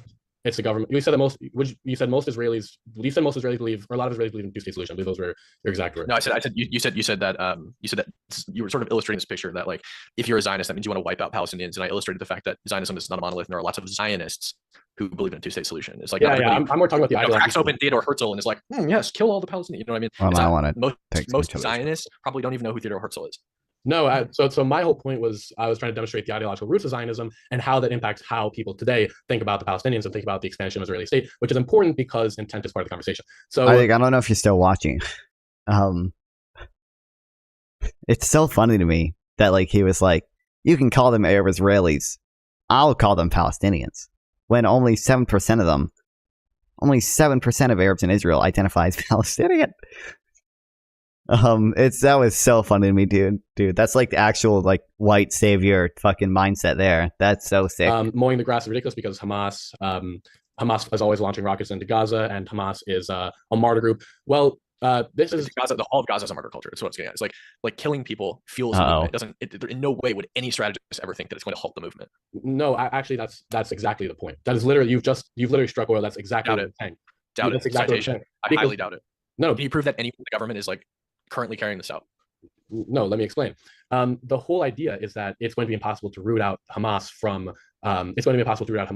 and completely destroy the group without nuking Gaza. And so the idea is that the best solution for Israel and the most tenable solution for Israel is to launch every 5 to 10 years highly asymmetrical civilian targeted campaigns into Gaza in order to achieve. That's just not what that's not what mowing the lawn meant. Like no one that's not, he's claiming it's what Israel said. Definitely not what Israel said. You can maybe have an argument that they were fucking lying when they said when they said their stated objectives for the mowing the lawn operations, like Cass led and in 2008 and 2014. But yeah. And by the way, both of these things were, it's not like Israel's arbitrarily deciding to like go in to Gaza. It's like it usually is preceded by either rocket attacks or other terrorist activities, achieve peace for the rest of the time. And they've actually done that. And you say that, well, Hamas is always launching rockets into Israel. Well, Israel doesn't care because none of the rockets, literally none of the That's rockets not do true. anything. That's not true. No, I heard you say Israel, that in your video the other day. It's not true. no, if you take Israel and you take what they want, would they rather have I don't know, Hamas launching rockets into Israel every few days, or That's not the point. That's not the point. What I'm saying, why I interjected some, was because you said nobody dies from Hamas rockets, which is a lie. I watched your video the other day and you said that. It's a lie. It's not true. Plenty of people have died from Hamas rockets and PIJ rockets. They receive Iranian BADR-3 missiles as well, and they shoot them into Israel. People die all the time. That's why everyone has shelters attached to their houses for when they bomb. And if you try to argue like, oh, they're just makeshift rockets, they're not capable of killing, not true. One of their makeshift rockets from the PIJ hit LA Oh, and Rolana's a yo-yo move, like walk the dog, true. hospital. And first they claimed 500 people lie, and then it was later came out that it was a couple dozen people. So definitely kill people. Israel has a very good missile defense system, and they intercept a lot of those missiles. But let me pose you a hypothetical. If you're sitting in your house with all of your children, and your house has like metal plating around it that most of the time prevents bullets from entering it, and I'm sitting up on a hill a mile away from you, and I have a sniper that's really good, and I can shoot into your house. So I'm just randomly spraying semi-automatic sniper bullets into your house, and you have 10 children in there. You're trying to protect them. You have a button in your house, you can press it, it'll kill me immediately, and I'll stop shooting into your house. Nobody's died yet, but with every bullet that enters your house, there's a likelihood that somebody could die. But if you hit that button, like me and a child die. You're hitting the button. Are you hitting the button? I'll take that Are you hitting the button? hypothetical. I'll take that hypothetical and I'll raise you hypothetical. No. Instead No, You can raise me oh, hypothetical. boy. Instead of hitting the button. Oh, stop! I'm happy to answer your hypothetical after you answer mine. Sure. I'm not letting you If piece a lot of it. Go ahead. if you were if you were shooting at me continuously for years on end, and I had the choice, and I had 10 kids in my house, and I had the choice to hit the button and kill only you, right? And a child, a button. The child dies when you hit the button as well. No, what I would do is I'd call the cops if they'd arrest you. No, that's not hypothetical. That's Bro, not, what an awesome response to the hypothetical, man. buddy. Answer the question. Why no cops. That's such a ridiculous Answer hypothetical. Because you know why you want. That is literally the. I mean, he's gonna reject. He's gonna say that Israel's targeting civilians. So he's gonna reject that. That's it analogous. But You know why you won't answer it. No, I don't care about the better hypothetical. The better I'm not answering hypothetical- your hypothetical unless you answer mine honestly. I said I called cops, which is Oh, exactly. reasonable. Yeah, It's that's totally no. reasonable. There's no cops hypothetical. You know exactly why you won't answer it. You know exactly why you Okay, won't answer it. in this Because imaginary the risk to those children, even though they're not already dead, the risk to the people inside your house, even though you have shielding on your house, still justifies a retaliation. And you know that's why you won't answer the question. It doesn't align with reality at all. I can tell you haven't debated a lot, but like, nice try. It doesn't work. In this ridiculous imaginary situation where nothing is real and it's completely It's a hypothetical. Sure. Have you ever debated? I hit the red button. In a better hypothetical where if I who is this person, by the way? Is this an actual person? I called a cop to watch the sellers attack you. True.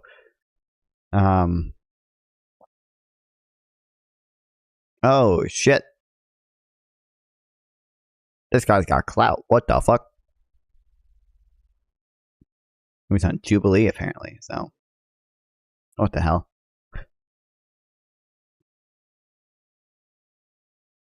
The media does not want you to see the real story of the Kenosha shooting.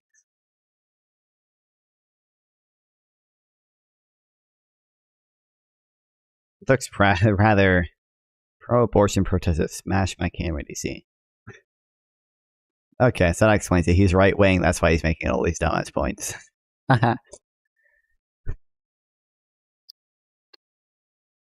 I went undercover at another protest encampment yesterday, this time at UC Irvine.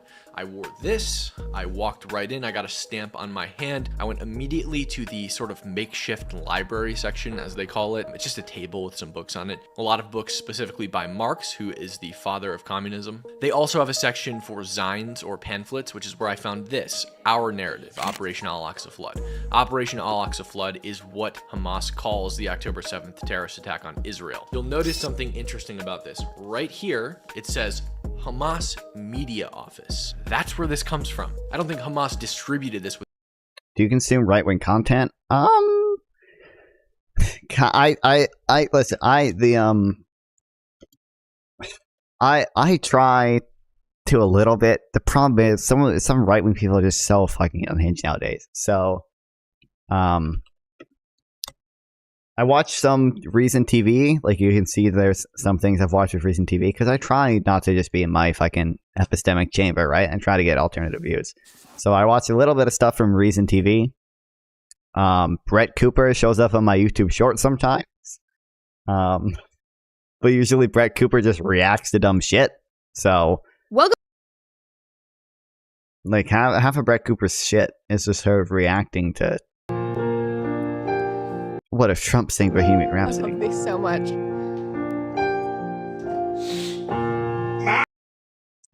But I watched a little bit of Brett Cooper stuff. I guess not for a while, but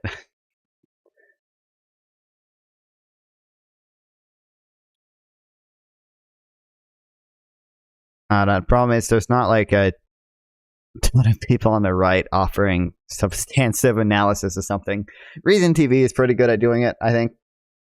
Like there's an actual like good video about trans healthcare between Chase Oliver, a like libertarian, and she is like more I mean she's definitely still like libertarian reading, but more like anti-trans, and like can actually have like a cool conversation. But like the other half of right-wing content is just the left thinks boys can be girls and girls can be poor and they're grooming children, and like it's just not like any good conversation comes out of it. But like at least recent TV is able to like actually like interview him, and he's able to go, oh, what is a very small proportion of children doing this? Yeah, it's they actually can have substantive Hit that red button, substantive and then conversations. and 30,000 kids die. I would not hit the red button. That's a better hypothetical. I've seen also. I watch Ben Shapiro when he does some things. Like I watched the trigonometry thing on stream.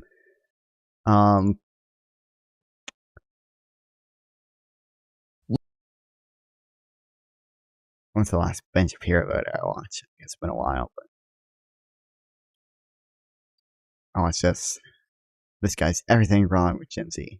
These Coachella outfits are horrendous. Inflation comes in hot. I can't, dude. I wasn't. 5% in March.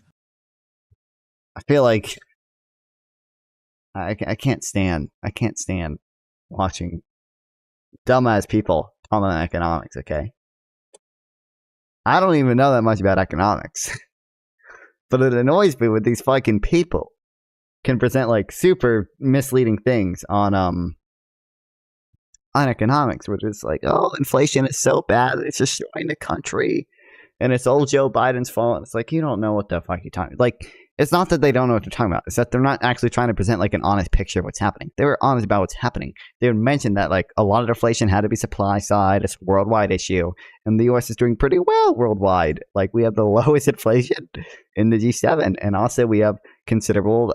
We have the highest real GDP growth in the G7. Like every other country is stagnating, and we're actually right back on trend. Yeah, but like. No one ever talked about that. They're just like, oh, inflation, bad. Yeah, it's like you're not actually trying to understand like why we printed all this money. You're just trying to present you a narrative. Yeah, Okay, I didn't let ask me that keep on question. going. Let me keep I'm on not going to going. engage with it until you answer mine. I already did. I said I would in your insane, imaginary, ridiculous. You would hit it. You would Saying hit it. imaginary. Yeah, you would hit the button. Yeah. Okay, great. So you understand exactly why Israel retaliates against missiles being shot at them, even though they don't necessarily always kill because people. I didn't occupy the house of that person who was All right, yeah, shooting. Not true. an option. Who are they I occupying? didn't colonize the Aiden, land. Aiden, I who are didn't they colonize the who are land. they occupying it from? Aiden, who are they occupying the land from? The Palestinians. Who else do you think they're occupying? Did the Palestinian? Which part of Israel is occupied from Palestinians? Areas A and B. Who owned? Area. I mean, I'm assuming this must spoke. Area A is not occupied. Area B is. I guess. I don't know how strictly. I'm assuming it would count as occupied. Area B has some Palestinian civil control, so it's not fully occupied. But Area C is the occupied part under full Israeli control. This motherfucker be doing real NGDP targeting like a motherfucker. True. Those areas before Israel. I would love nothing more than to stop reading about Israel Palestine and start reading about NGDP targeting. But Was it Palestinians? I bear this burden.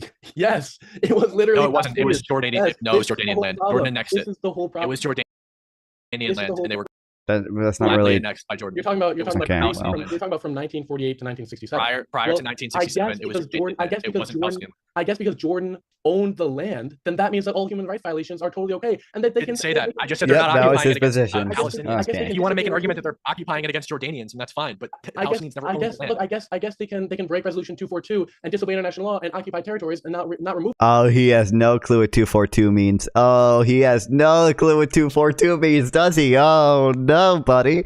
Oh no. That's He doesn't know what 242 means. Goddamn. Yeah, 242. 1, probably not legally binding. 2, doesn't require Israel to withdraw from the occupied territories. The word "the" was intentionally left out because the drafters of 242 did not want Israel to withdraw from all the occupied territories, just some of them. That's why it says territories occupied, not the territories occupied.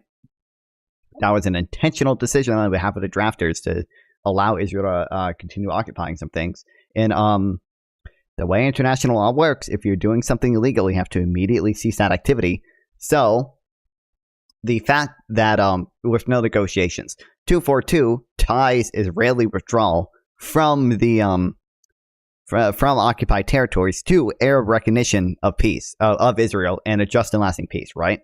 That implies that implicit in that is that Israel's occupation is actually strictly legal. Because if it wasn't legal, Israel would have to simply immediately cease its occupation without any negotiations. Tying it to negotiations implicitly accepts that it's legal. He has no clue what 242 is. Okay, anyway. Move themselves from the literal places where they are settling. And I guess because Jordan owned the land at one point, then it's totally fine. But it's not that Jordan owned the land at one point. So you're claiming they're occupying it against the people who previously owned the land. The people who previously owned the land was Jordan, not Palestine. Palestine never owned the land. It was Jordan. Oh, he just cut it there. Okay.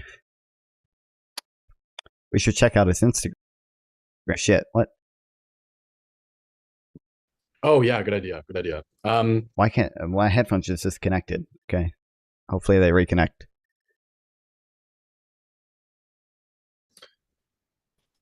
So I'm in. Okay, we're good. Yeah, he has no clue what 242 means though. That's funny. Okay. Why did So Hezbollah Hezbollah just attacked Israel? northern Israel, causing widespread forest fires near Kiryat Shalom. Here's what you need to know. First of all, Hezbollah has claimed that they're targeting military sites with no civilian casualties having been reported as of yet. I mean, wasn't that the case with South Africa as well as it was occupied? Wasn't that just the case with Southwest Africa as well that it was occupied? Do you mean South Africa occupied Namibia? Is that what you're talking about?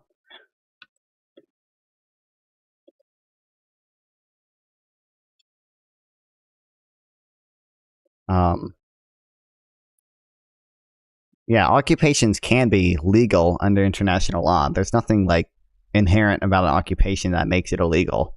There are certain things that you can do within the occupation that are illegal, like building settlements is illegal.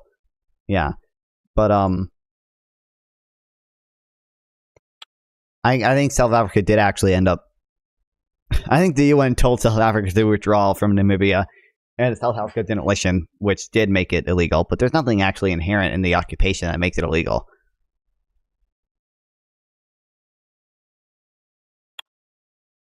Dude, I hold on. Okay, is the stream pixelated or laggy for you guys? Because like my OBS is showing drop frames, but like I don't understand why it would be. There's no good reason why it should be laggy.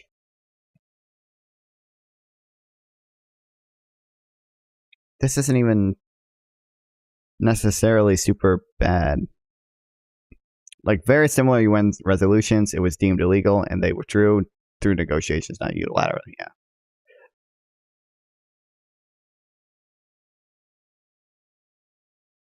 What the fuck? Okay. Well, maybe it might be delayed a bit more. So Biden has just introduced to the public a three-part Israeli proposed plan for a lasting ceasefire in Gaza. There's too much missing from this plan? Dude, the Biden ceasefire plan was like almost exactly what Hamas proposed. The first part here? Okay, good. It keeps like going up and down. I don't dude, I think it's just my Wi-Fi fucking up, which is unfortunate, but like I can't do it. The problem is that when it's my Wi-Fi, I can't do anything about it. So. includes a 6-week ceasefire and the withdrawal of all Israeli forces from Gaza. The second part includes a cessation of hostilities and the release of all the remaining Israeli hostages. The third part includes the release of the remains of any hostages still in Israel and the reconstruction of Gaza. Now, Hamas has reacted very positively to this, and Israel, despite it being an Israeli proposed plan, has been more ambivalent. not an Israeli proposed plan. It is a White House plan that is almost exactly to Hamas's proposed plan. This is because there are many key figures in the Israeli government who are opposed to the plan. In fact, Netanyahu just a few days ago said that he would not accept any plan that did not include the complete destruction of Hamas and all their governing capabilities. Now, for us, this should be seen as positive because it does mean that the relentless killing in Gaza may stop. That being said, it is far from a complete plan. It does not endorse the full right of return of all Palestinians. Motherfucker, you're not gonna get the full right of return from a ceasefire proposal. This is a ceasefire. This isn't a solution. You're not gonna get the full right of return, buddy. It does not include the return of. But it's the Fed stopping and seeing you support pledge your allegiance. Would it be? Because I'm literally, I bet it's Iran trolls hacking into my Wi-Fi. I'm literally parroting this pro-US state Israeli propaganda right now, bro. So Of the 67 borders, it does not include. This is just a fucking The arrest. really fucking dumb statement. This ceasefire deal is not a actual permanent solution that grants me everything I want, like the right of return for all Palestinians and a full return to the pre-67 borders.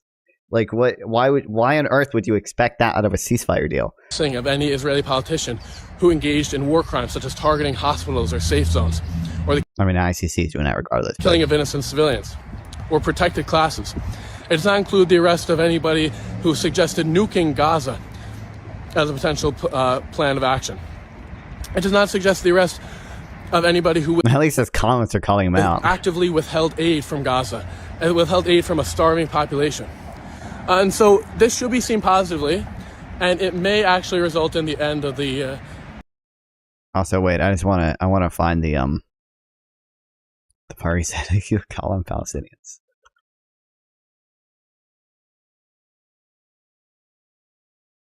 because they have Palestinian national citizenship. Israelis, as you call them, I refer to them as Palestinians. They have a distinct culture. And so Arab Israelis, as you call them, I refer to them as Palestinians, they actually don't have full rights in Israel. And we can get into that more we might actually get to that. Yeah, this guy is.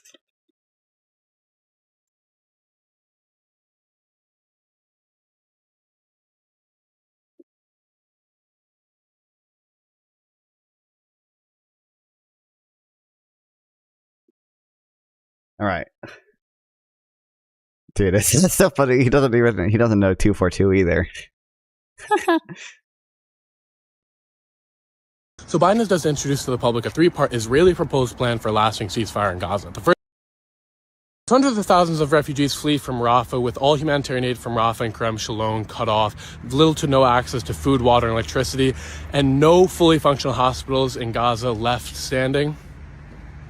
The ICJ has passed its most damning resolution of Israel yet, saying that they need to fully withdraw from Rafah.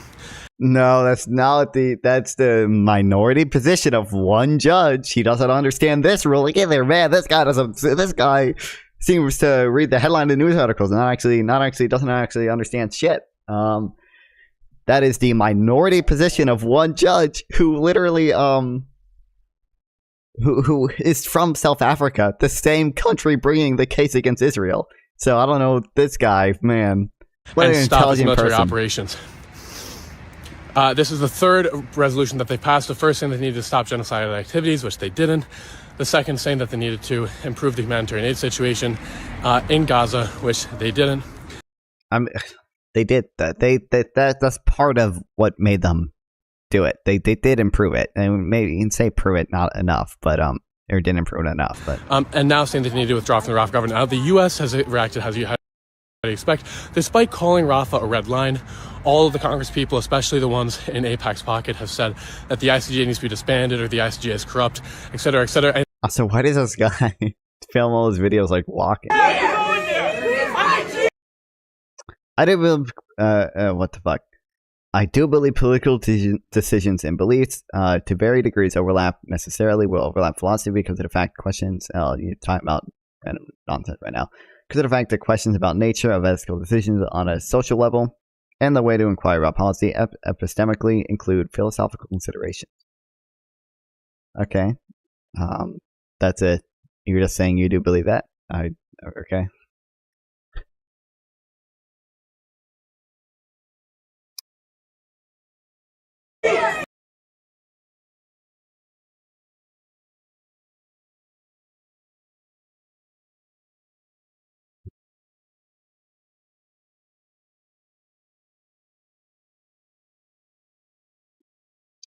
Ranging in politics, why not research philosophy? I mean, I am reading more philosophy soon. Kind of. I think I'm reading this. Why is there something right? Well, this is philosophy you don't like, but why is there something rather than nothing? This is a atheist philosophy book.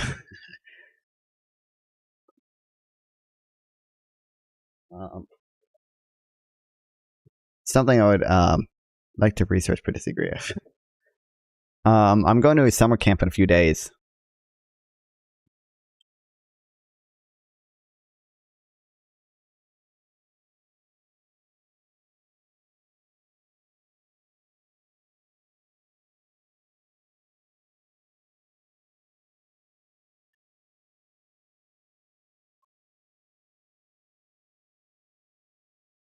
William Lane Craig is right about the cosmological argument. I think the I think that's one of the weaker arguments you make. I think there are stronger arguments that you make. I was watching shit about that earlier today, actually. Summer camp, are you 12? Yeah, I am 12. It's a YMCA family camp. My family goes to it every year, so like I don't really have a choice. Not necessarily strongest, but it's pretty strong. I really like to, but I mean, I feel like it's distorted because like that's the thing that everybody kind of learned. It's like that's like one of the number one things you like have to deal with as an atheist. It's like, oh, well, how did the universe create itself? I'd like to see Israel and Palestine team up and fight together, but who is the enemy? Nothing solves war like a good war. True.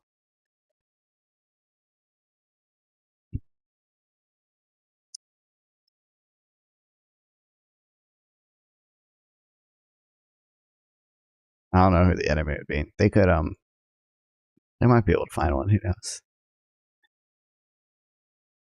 Just Washington Institute. I have a feeling people aren't going to accept shit from the Washington Institute, though, because they're going to be like, oh, Washington Institute, think tank, evil pro-Western think tank.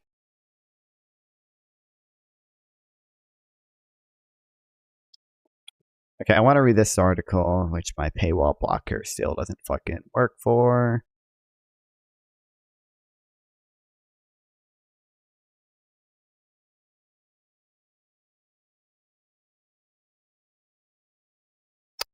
Who is responsible for feeding Gaza?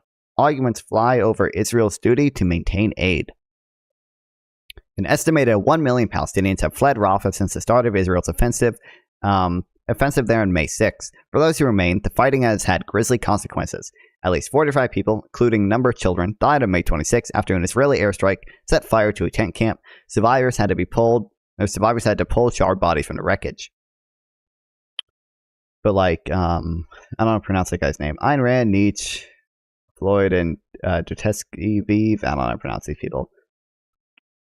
The big league philosopher is somebody you should consider, not to agree with, but consider. Not just surface level like Sam Harris, who's not even a philosopher but a neuroscientist. He also has a degree in neuroscience or in philosophy, but I mean, he's definitely surface level, yeah. Even those who evacuated are not entirely safe. Dozens more were killed 2 days later in a strike near the so-called humanitarian zone for displaced civilians. Don't consider commies true. Those are Ayn Rand, my favorite communist. I don't know if I don't really like, most of Ayn Rand stuff is fiction, right? So like, I don't really want to, I understand that like fiction can be important or whatever, but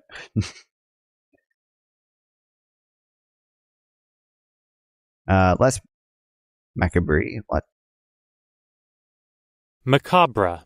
Macabre. Less disturbing. Less macabre. But just as consequential is what the offensive has done to the flows of aid that have kept 2.2 million Palestinians alive throughout 8 months of war. Consider the statistics from one recent day. The Israeli army said that 307 lorries of aid reached Gaza on May 27th, 150 of them via the Karim Shalom, a border crossing in the south. Yet the UN's official tally... Oh, what did I do that? The UN's official tally from that day recorded 0 lorries. Okay, neither side is lying, nor are they telling the whole truth. The confusing figures show how Israelis' campaign in Rafah has complicated deliveries of aid. Until it began, most of the aid reaching Gaza did so by the lorry in itself, where it was collected by the UN. Other 27,000, I'm pronouncing this right, this is lorries, right? That entered between the start of the war and May 6, 25,000 went via Rafah and the Karim Shalom crossing. Over 90% of lorries delivered goods to the UN and other charities. Only a small fraction carried cargoes ordered by private firms. Deliveries reached an all-time high in April when 5,600 lorries entered Gaza via the 2 southern crossings. There were also new routes for shipments to other parts of the enclave. In May, Israel opened a new crossing called West Erez, which could handle deliveries in the north. America inaugurated a temporary pier to receive supplies by sea. After months of shortages, aid workers were hopeful that the humanitarian situation was improving. I'm just poking a bear. Then Israeli troops began their push into Rafah. It caused 2 big problems. First, the supply of aid. Egypt stopped sending lorries to the Rafah crossing. After Israeli troops seized it, Karim Shalom has at times been too dangerous to use, partly because the mosque keeps firing rockets at it. The week before the Rafah offensive began, the UN received 1,600 lorries through these crossings. The week after, it recorded 63 sea chart. Most lorries entering the south are now bound for private firms, not charities. They show up in Israeli statistics, but not the UN. Who is what fucking private firms? Are these the cookie factories that are still getting deliveries?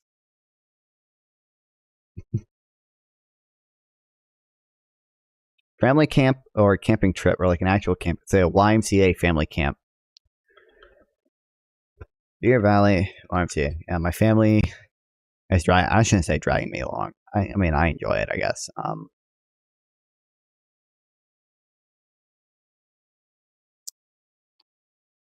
Yeah, it's a YMCA family camp. We go there every year, and you fish and swim and sail. They have sailboats, and they have a snack bar with milkshakes and shit.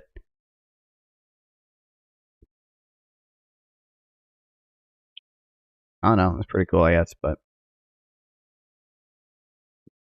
they have rock climbing shit and horse climbing at YMCA camp. I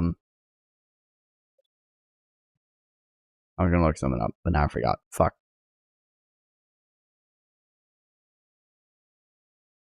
I don't know. It's a pretty cool place.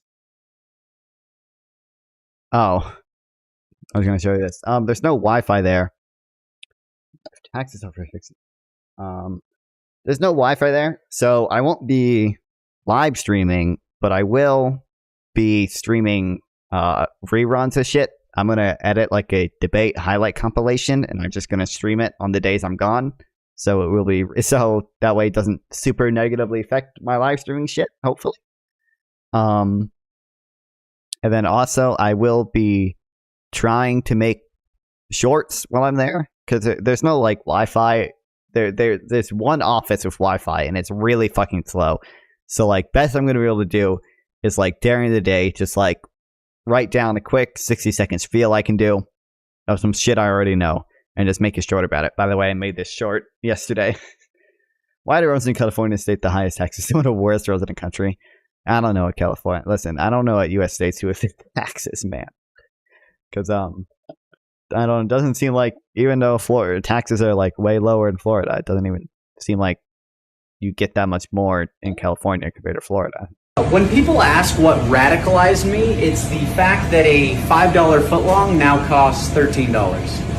Well, the reason the $5 footlong existed was because of low demand during the Great Recession, when wages were low and unemployment was high. Wow, this guy's so smart. What the COVID, hell? inflation-adjusted wages grew dramatically, with growth being fastest for the bottom 10% of earners, and unemployment has remained under 4% for nearly 2 years. The reason a footlong Dude, I need to ban the troll viewers that are actually just bots. is $13 now is because of demand pull inflation from this historic wage growth. Despite this, inflation-adjusted consumption of fast food meals is about 12% higher than it was in 2019 and 3% more than it was in 2023, so it looks like Americans aren't having that much trouble affording fast food. After all, wages have outpaced food inflation since the 1980s, and this trend has only accelerated post-COVID. Honestly, people don't care. More though. broadly, the US has the highest growth in the G7 and the lowest inflation, so I guess eating a lot of fast food never actually teaches you the economics behind it. When people ask That was so base to me. I haven't been to Subway in over a decade. You probably weren't even born yet. I was gonna say something, but now I'm not. I can't say it. It's too embarrassing. But I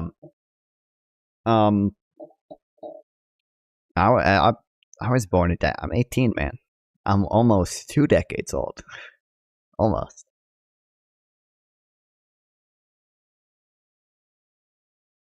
Oh, wait, reading this. On most days, the West Arrows Crossing now handles a majority of the aid entering Gaza. I'm going to Subway a couple times above average quality, but it's pretty expensive for fast food. Yeah, it got kind of expensive, but I should look into this. Has the time price of a Subway sandwich fallen? I'd be willing to bet that the time price to the time an average worker has to spend or has to work in order to be able to afford a Subway sandwich. I bet that I bet that fell. Trying to wake up. I've had a bag of Flaming Hot Doritos. Have you ever tried them? Yeah. Listen, my spice tolerance is really low though. I can't even have like a full bag of like flaming hot Doritos or Cheetos. I have a very light European spice tolerance. And in 2 weeks before the Rafah offensive, just 98 aid lorries used that route. In the weeks 2 weeks after it began, 465 of them did. That's a 5-fold increase, but it does not make up for the much larger drop in flows in the south. I like spicy and savory. Thank you, streamer, for sharing so many experiences. That's racist, true. Nor does the maritime route. In its first week, the American-built pier received around 1,100 tons of aid, the equivalent of 8 lorries a day. On May 28th, the Pentagon said the pier had been damaged and needed to be towed to Israel for repairs. I saw that, yeah. Here's my problem with using California's $20 minimum wage as an argument to why $20 minimum wage is a bad thing. Okay. Moreover, both the pier and the West Arrows Crossing are northern Gaza, which has the family camp thing is actually kind of cool. Oh wait, hold on, because although wages went up, they still tax the companies that paid the wage the same rate. Yeah, I'm not a big fan of minimum wage. I think we should just be doing some type of UBI. Family camp is actually kind of cool. Added dysfunctional family, so it's hard to imagine what it would be like. Well, I'm sorry. Yeah. No, I like it. I may prefer to be my little stupid hermit and just go live stream in my room all day. Okay, but at the end of the day, I do appreciate my family at least a little bit. If you want $20 minimum wage to work, you should load a tax companies willing to pay that and make it optional. It wouldn't really be the minimum wage if it was optional, right?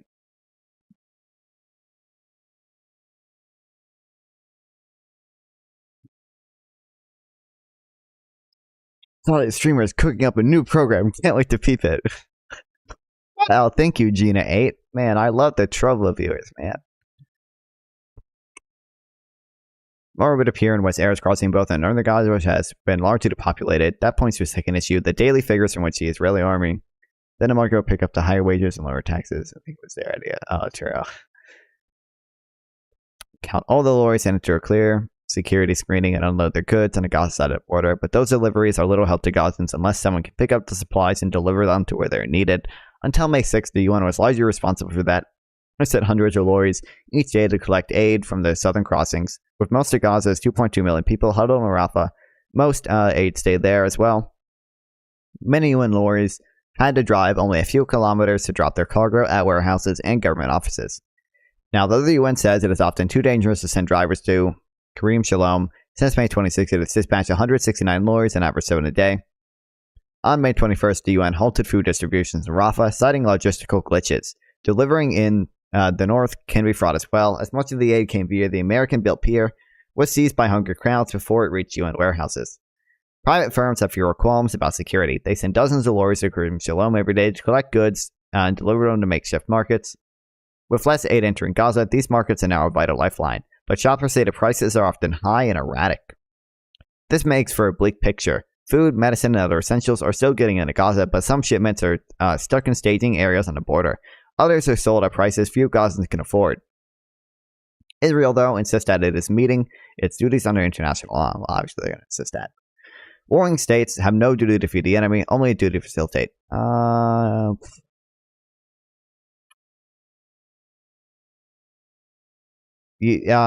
think that's technically right, but like the point is Israel's like actively obstructing the aid deliveries. Regardless of being a left-wing community, is it just me, or does it seem disproportionately that BreadTube is disproportionately not Jewish? I don't know. I feel like I haven't kept up with BreadTube very much. I don't know who is Jewish and not Jewish in BreadTube. I have no clue. We must allow neutral parties to deliver humanitarian aid, which Israel done with the UN, but those duties change if they become occupying powers. They must ensure that the provisions of basic supplies. It's not enough to passively allow food into the territory. The occupiers must themselves actively provide supplies if they are needed and cannot go through by any other means. Not a lot of Jews. Okay. Under international law, an army becomes an occupying power once it can exercise effective control over a territory. The meaning of the phrase is debated. Many Israeli lawyers argue their country cannot be able to occupy Gaza. Well, definitely, is occupying parts of it after October 7th, obviously. It has not set up a formal administration there, and its troops have withdrawn in many areas once they controlled. Perhaps Israel has been the occupying power for limited periods in a particular area they can see, but not in Gaza as a whole. Yet Israel now controls all of Gaza's land borders, its coastline and airspace. It has thousands of troops in Rafah, a small number deployed along corridors that bisect the enclave, and the freedom to send forces anywhere it wishes. It has not set up a military government for Gaza, but it has the power to do so. Yeah, most intellectual movements are disproportionately led by Jews, including leftists on BreadTube powers, no Jews. I guess the Jews are just too IQ to bother themselves with YouTube, clearly.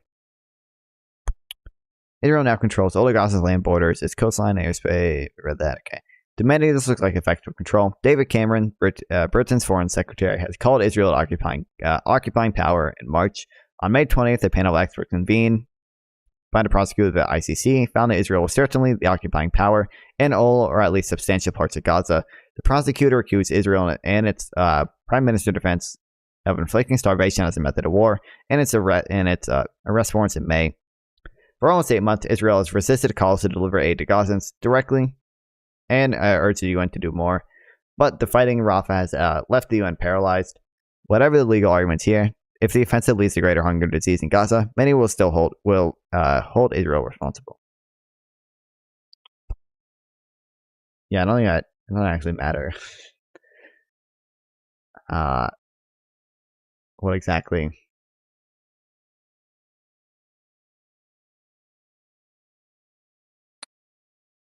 I was just say like it's still a like war crime even if they don't technically have to provide it and they're just actively obstructing it. Probably a different war crime than like genocide or whatever. But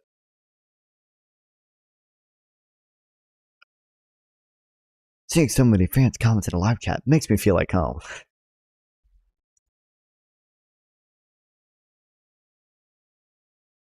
Okay. I kind of want to read this, which is not that long. Okay, it is longer than I was. This is how curves should look. Not this one. Unemployment rate, job openings rate. Like, this is just proof I'm right, bro.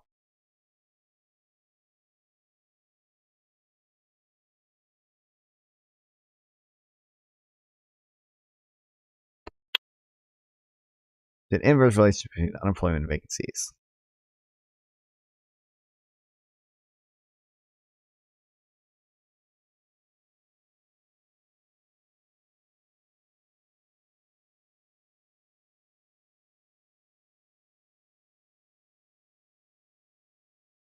Are you telling me that it was transitory? That's wild, dude. Oh, non-funded. Oh, wow. One view. I kind of want it, dude. This is a call out to Aiden Doyle. I know Isaac's debating him soon. I think he's bigger than me, but I would love to debate that Aiden Doyle guy on UN Resolution 2 Part 2 and that other thing he didn't understand. Oh, that the Arab Israeli things. And the Isaac did a good job talking about his misinformation on the Rafah strike, but does it really have a disproportionate number of Jews? I don't know. But, well, clearly it's because the like conservative legacy media, not the Daily Wire. I mean, Daily Wire is more legacy media, I would say. That's based in Hollywood, right? So clearly they control Hollywood, but not the other, not YouTube. Yeah, Isaac did a good job. Epically, Ben Shapiro debunking this video. Okay, so This is a 5 replies. Sure, this the what idea might say.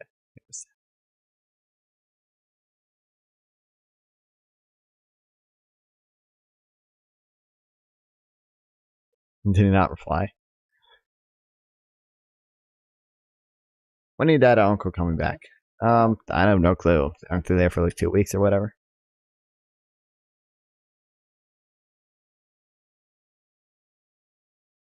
Alright, I might have to read boring shit right now. That's set up. Count their YouTubers in here. Sam Harris is not really part of RedTube, but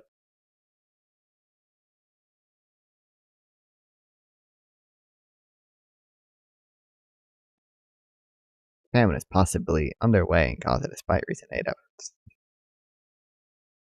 Or Sam Harris is moderate. YouTube, yeah. Not RedTube, yeah.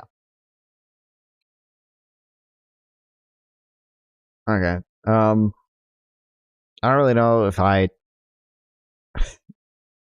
nothing new has happened with the ceasefire, really. I mean, it's just like Biden put out the ceasefire plan, which is like basically the same as Hamas's proposal, and Israel's just like, yeah, we're probably not gonna fucking agree to this, dude. But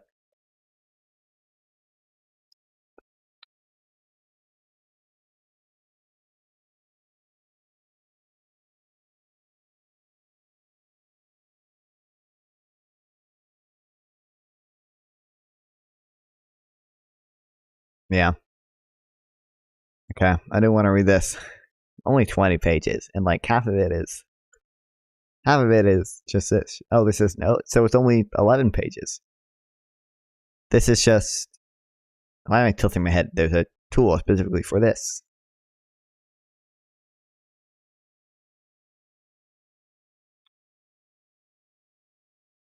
Wild.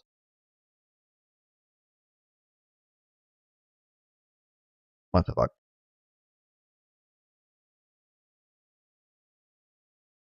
So it's only 11 pages.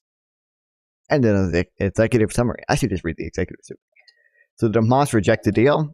No, not this one, because this deal was basically almost exactly what they proposed a few weeks ago. I don't know if Hamas has responded positively to it. I don't even think they have fully accepted it.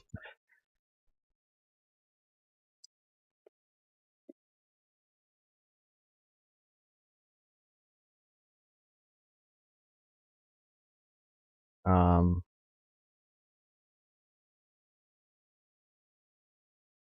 don't know. I think Hamas has responded positively to it. What's the language that they use? But it's basically almost exactly the same as the deal Hamas himself proposed.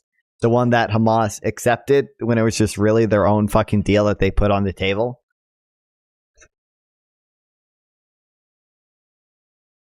Okay. Gotta lock in. I don't want to drink more caffeine because I'm already at my day limit.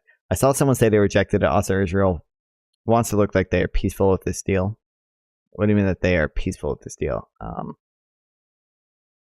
I don't think they've rejected this one. Us.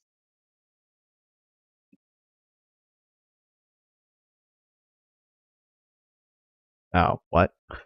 Oh, this is without permanent ceasefire. Hamas wants Israel to accept permanent ceasefire withdrawal. Israel insists Hamas must be destroyed before to work on it. Yeah, I like this. This is the same sticking point it's been for months. It's the same.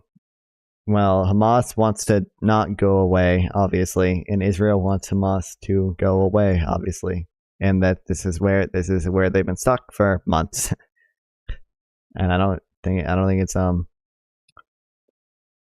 not much can happen. They really were seeing right-wing revolution amongst Americans and Westerners broadly. I mean, people are going further on both sides. We're also seeing a lot of fucking growing socialist bullshit stuff.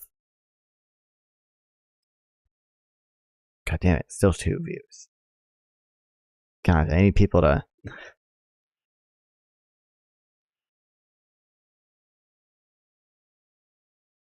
How do I just go to my channel? Like every other platform lets you just visit your channel.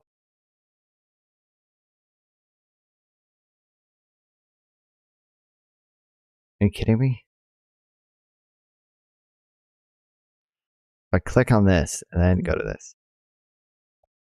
When is Gork debate? I don't know. Whenever.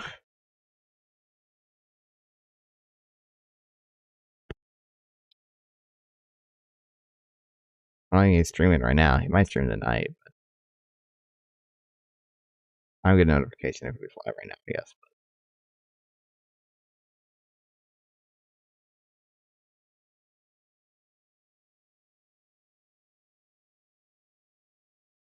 I think we should debate that Aiden Doyle guy. Should I DM him?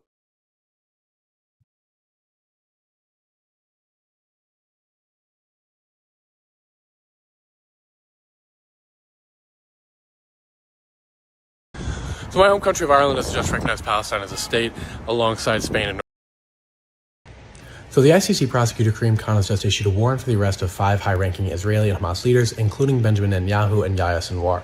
The charges for the Israeli leaders include willful killing and murder, starvation of population, and targeting civilian centers. The Biden administration has reacted in outrage, saying that any equivocation between a terrorist group and the democratically elected government of Israel is outrageous. Netanyahu and his coalition have said that the decision is ridiculous, anti-Semitic, and that Karim Khan has established himself as a leading anti-Semite in the world. But is the decision anti-Semitic? Or is it just a issuing of a warrant for the arrest of... I mean, I probably agree with him on most of the ICC stuff. I probably disagree with him on the ICJ, but...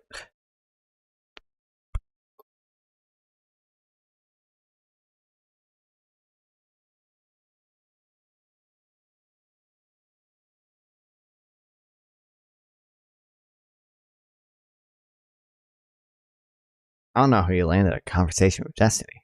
Find an idiot Destiny fan. What's up, everybody? So I did a debate with Destiny last week. Germany. Oh, he's just replying to his fucking comments. Okay, sick.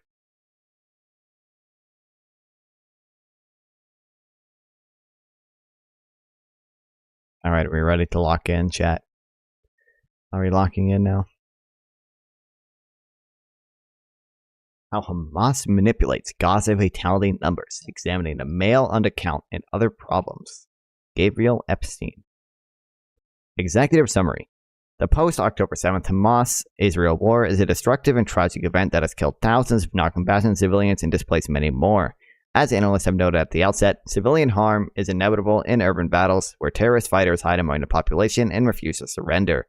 The humanitarian cost in the current war has caused justifiable dismay and fatality figures from the Gaza Ministry of Health and Gaza Media Office, both Hamas-run institutions, have provided a focus for global horror, provided metrics that have been relied on most universally by international media and NGOs and the International Court of Justice. Is this against TOS? No, I don't think so.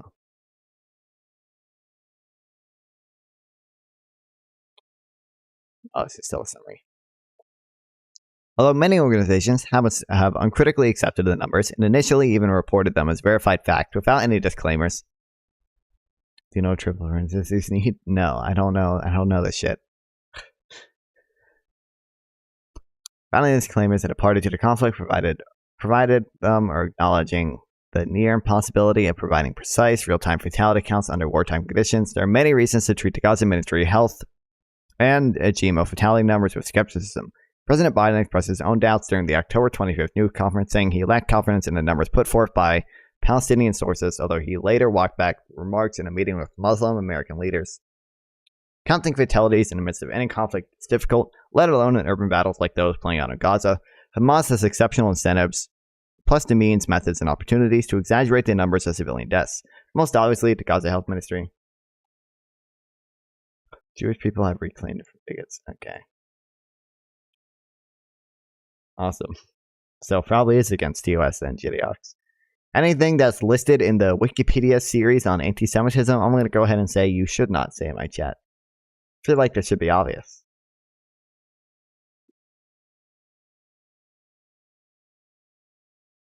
Metrics show signs of being repeatedly massaged to omit and obscure male fatalities, the category most likely to include combatants. If Gaza fatality counts fail to distinguish combatants from non-combatants, underreport the deaths of men, and highlight the deaths of women and children, as they have done until now, then observers can be expected to assume that mainly women and children are being killed. Although thousands of Palestinian non-combatants, including military aid males, have undoubtedly been killed in the Hamas-initiated conflict, the world must also recognize that the group has manipulated and exploited civilian fatality claims for strategic benefit in an attempt to truncate Israelis' air and ground operations and stir international outrage. The international media and NGOs have repeated such claims without proper scrutiny, and in turn validated and reinforced Hamas' propaganda efforts. In reality, no one yet knows the proportion of civilians harmed versus Hamas fighters, and judgment should be reserved, or at least qualified as interim assessments, informed largely by low-quality metrics provided by a combatant with a track record of propagandizing civilian deaths. For Gaza authorities, previous rounds of conflict with Israel in 2008 to 2009, 2012, 2014, and 2021 have afforded considerable experience in reporting fatalities and an established system for communicating metrics to international organizations and NGOs. A number of associated analyses contended that the Gaza Ministry of Health counts have been relatively accurate, dating back to the 2008-2009 war, referred to as Israel's Operation Cast Lead, and they are regarded as generally credible by both the U.S. government and international agencies.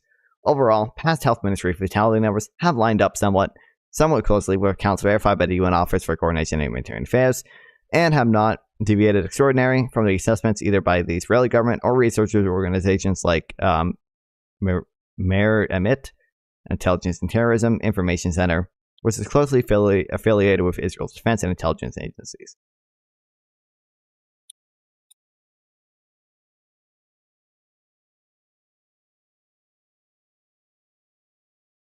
Hamas has the means and motives to underreport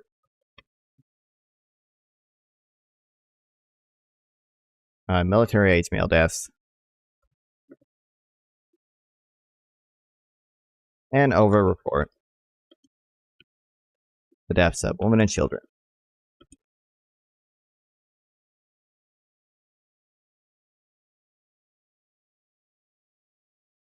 Hamas's numbers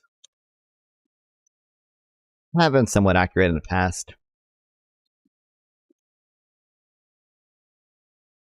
and thus are currently.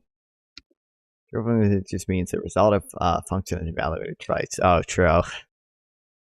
Currently, and thus their numbers for the current conflict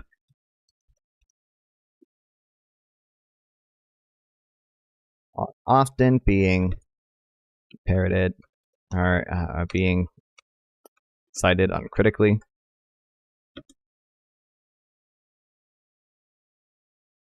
Despite recent concerns, the data may not be accurate. Fatality counting and reporting procedures in Gaza.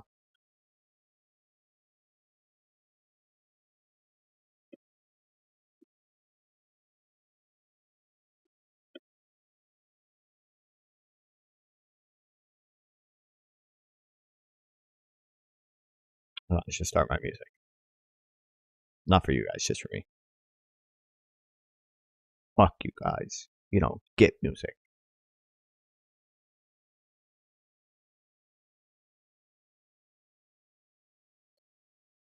I don't know what this. There's a bot in my Trello chat. I have no clue what the fuck it's doing, but I don't know. It's doing something, I guess.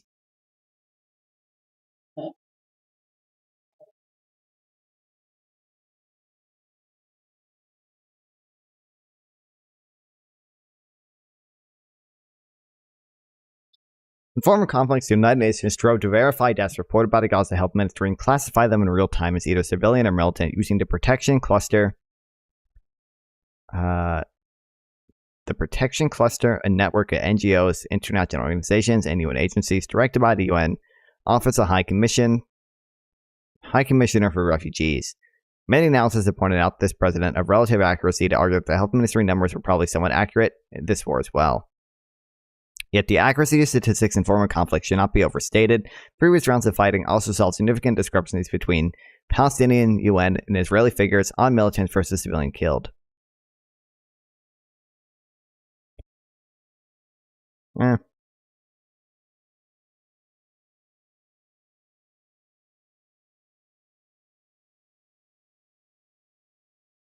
Former conflicts.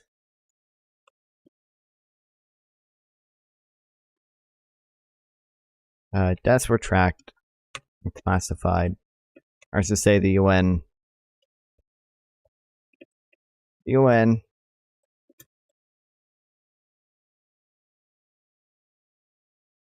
Did a verified death reports.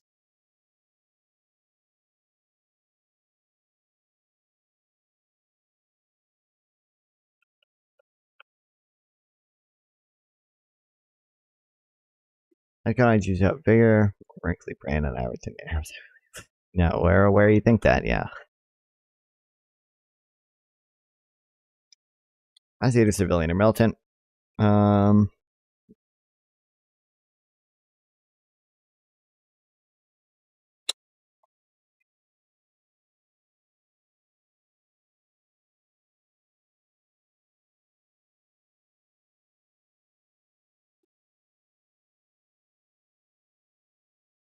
In these previous conflicts,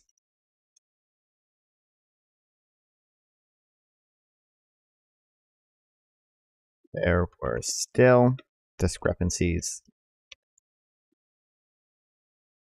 in the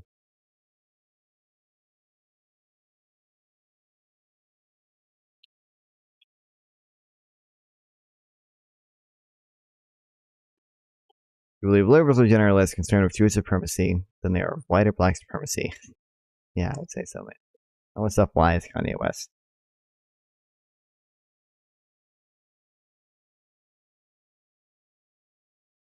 In the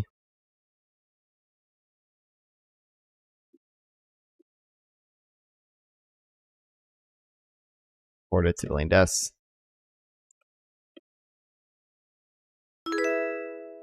Well, thanks for the follow, CJLJ2K.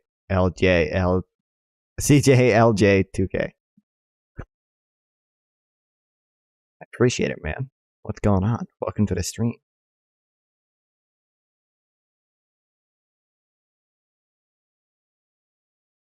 Or no, do I have that wrong? My question is serious. Your supremacy.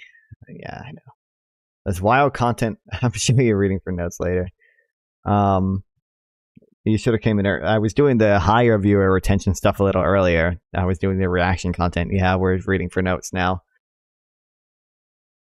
I'm sure reading your notes later. Really? Oh, sick. There's they're not all filled out or anything, so especially this page. This page is actually probably one of the least filled out ones. So Lit was less, yeah, they're less conservative because it's not. I understand you think it's a real issue, but I don't think anyone else does. Anyway, also a lot of people just say Jews are white, so. Streamers interaction with the audience makes me feel so special.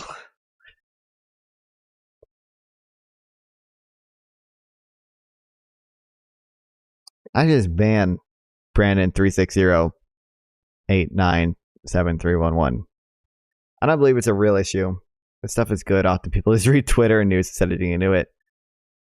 Very few Jews was supremacist. Deaf bot. No, you don't know that, bro. Bro, my 6 Trovo viewers are real. There's no way that the Trovo viewers aren't real. There's no way. Oh, 5 Trovo viewers. Fuck. Dude, Trovo is the dumbest fucking site. I mean, to be fair, I'm also streaming to Facebook and D Live, and I don't really think any viewers there are real.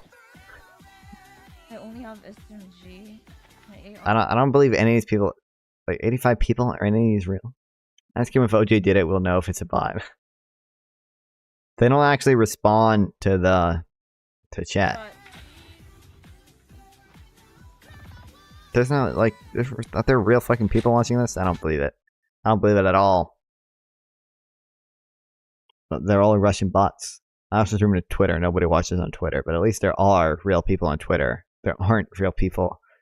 Well, all my Twitter followers are my pussy and bio fucking bots. They get banned. That's why my Twitter follower count keeps like going up and down, because a bunch of bots will follow me and then eventually they'll get banned in like a ban wave and it drops by like half.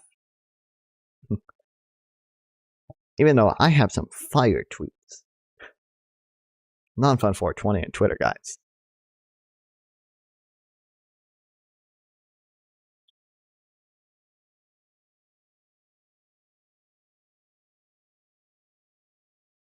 Mir Center, Mir Emit. I don't pronounce that. I'm sorry if I'm pronouncing it wrong. I don't give a fuck though. Estimated at roughly half of Gazans killed in 2014 conflict were militants, while OCHA estimated only 21%. In what? 2014. Oh, this doesn't break down civilian versus militants. Thank you, streamer, for sharing so many life experiences. How's it doing propaganda? 1, Russia. 2, ICGC. Or IRGC. They don't do that much propaganda. 4, 3 CCP. 4, State Department. Democracy now is absolute streaming hard garbage right now. What are they doing?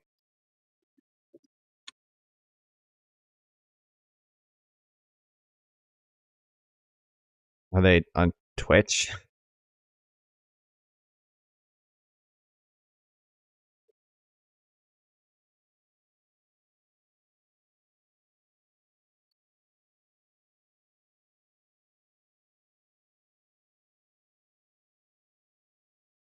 I don't know what are they streaming on? Do you mean are they on actual TV or something?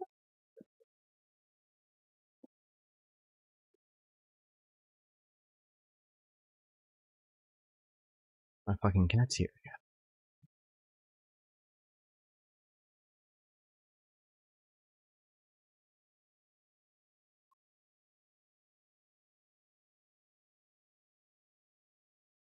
Talking about their content, they're not on YouTube or Twitch. Oh, I mean, he said streaming.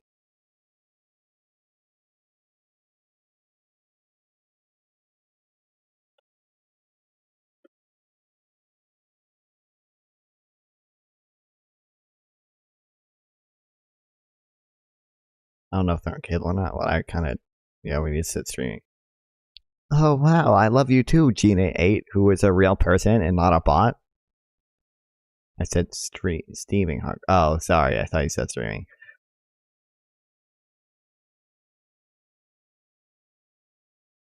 Moreover, international organizations and NGOs have not conducted the same fatality verification effort in the current war as they have in the past. The Protection Cluster for Palestine has produced only 2 documents since the fighting began, neither of which provides independent fatality estimates.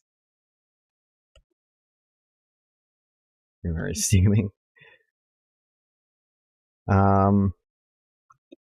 Same verification, or I guess independent.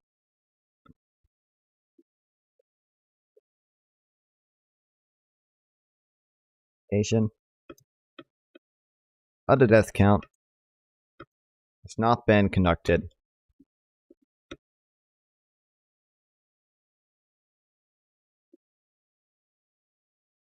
during the current conflict.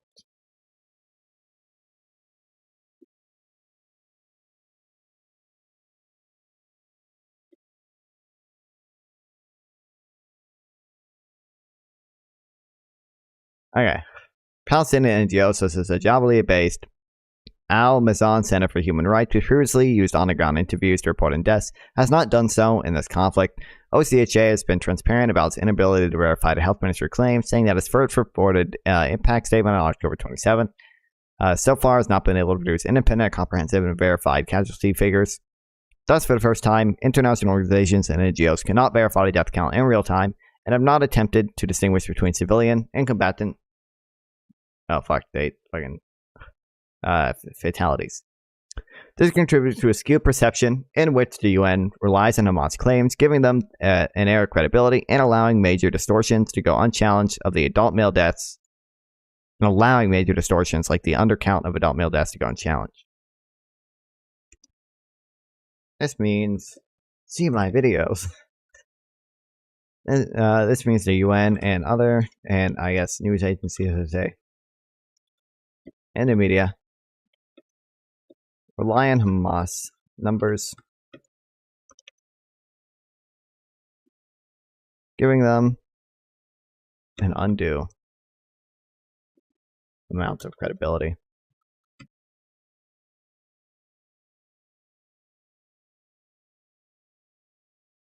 Process prior to the Israeli ground incursion.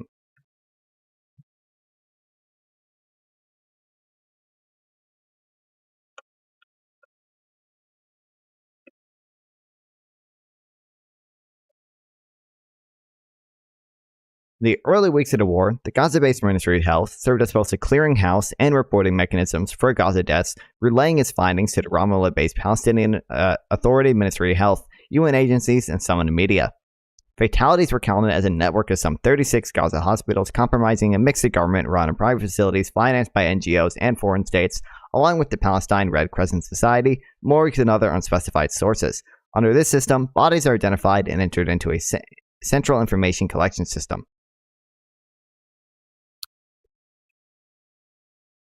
Initially, the fatalities were counted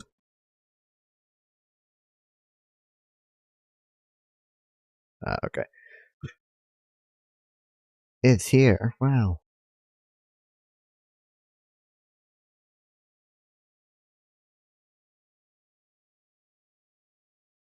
Alright, so say, okay, initially, the Gaza-based Ministry of Health Service built a clearinghouse and airport nights and deaths.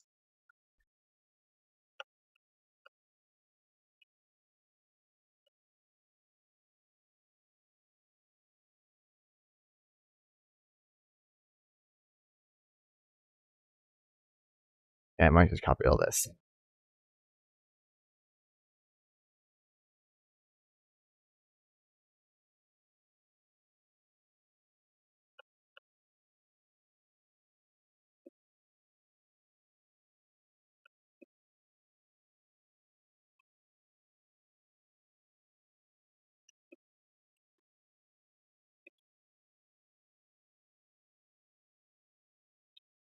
Under the system, bodies are identified and entered in a central information collection system. During the initial weeks of the conflict, daily morning reports on the fatalities came in variously from the Gaza Ministry spokesperson, Dr.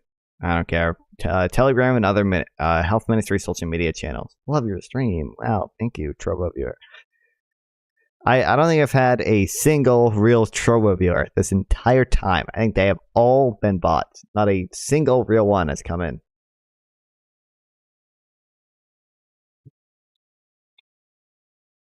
Mosrun Government Media Office and a PA's official Palestine News Information Agency. These figures were also supplied directly to OCHA, which included them in its daily flash updates and reported impact statements, as well as to the UN Relief and Works Agency for Palestinian refugees. Why are you even streaming on there again? Because there's no reason not to. It kind of is a reason. Well, I didn't expect to at least bot comments, so there kind of is a reason not to. But basically, because I'm going on a summer camp in a few days, I bought Restream. I bought one of their monthly subscriptions. We're supposed to be multi-stream to like 5 platforms, and I was already streaming from my PC to Twitch, YouTube, and Kick individually, so that's 3 upload streams. And I was like, well, fuck, I might as well just keep streaming to YouTube and Kick, YouTube and Twitch individually, and then just use Restream as my third one, and Restream will go to everywhere else. So like, I just have it set up to stream on Trovo, DLive, Facebook, Twitter, and Kick. I bought Restream because Restream lets you like schedule live streams to pre-recorded videos. So I'll do that while I'm away.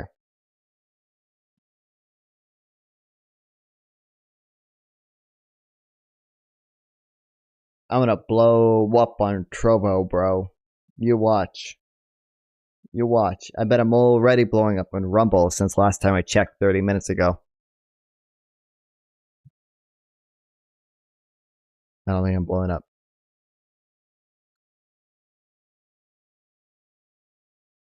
I don't understand. Like YouTube, you just click on your name and like there's a my channel option, but like this is just account overview.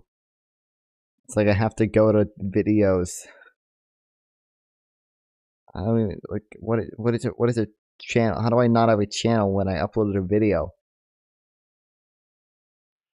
No one is watching it. I just need 5 followers, bro. 5 Rumble followers. And then I'll stop fucking streaming on Trovo. I'll probably keep streaming on Trovo and stop on Facebook. No one ever joins from Facebook.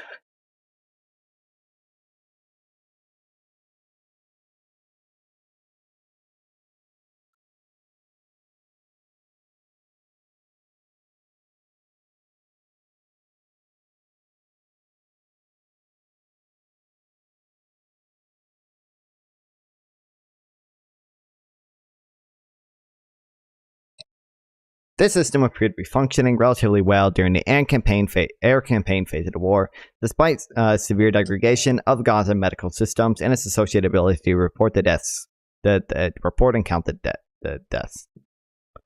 Could you say super extreme stuff, left or right, or blow up? I bet. I honestly think, dude, I don't know. I mean, I think PPG gets viewers. I think leftists get more fucking viewers. Unironically, like I see super far left wing people just say parrot their stupid bullshit. Try it out, go on. And then you can get viewers just reacting to dumb shit. And I'm doing the reading, baby. And yeah.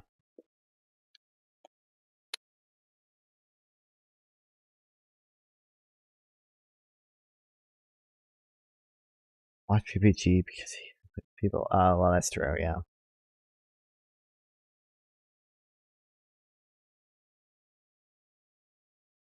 We get more viewers. It's not funny. I probably would.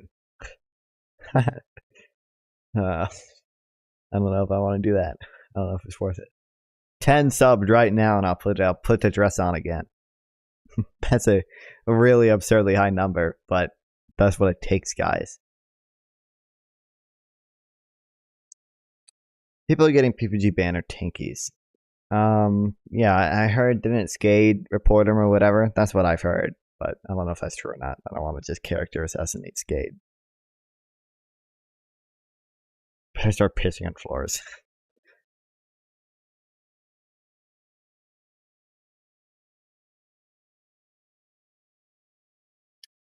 100 subs and I'll piss on the floor.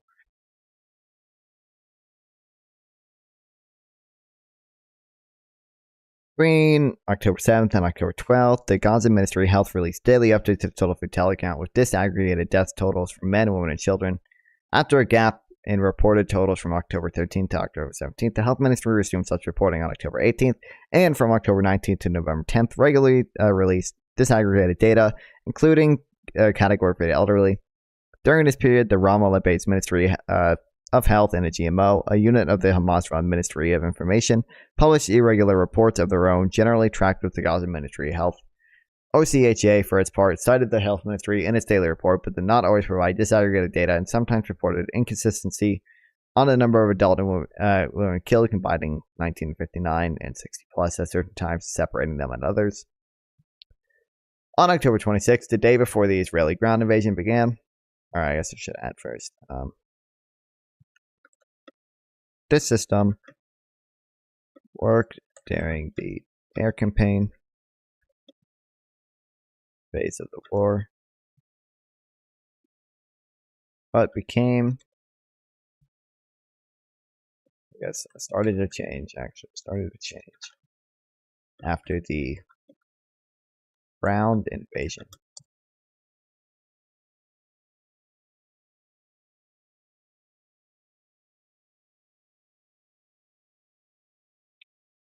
The day before the ground invasion, the Gaza Ministry of Health published a list of 7,000 claimed dead,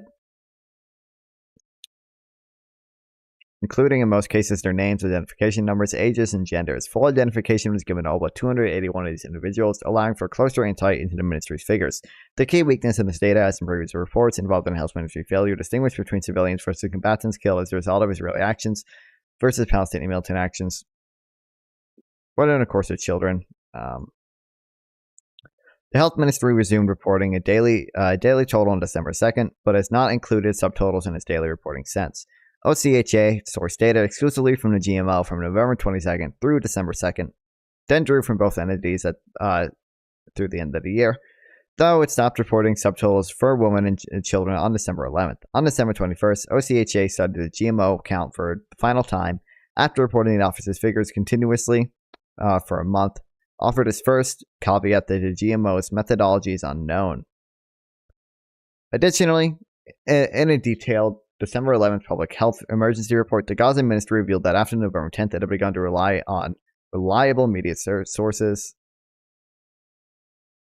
I really like Gady's a deep understanding of warfare. I haven't seen much of his stuff, but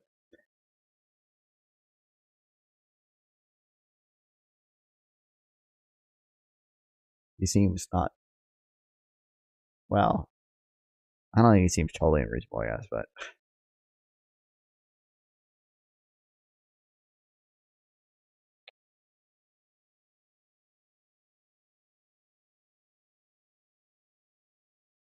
Gaza Health Ministry started relying on reliable media sources after November 10th.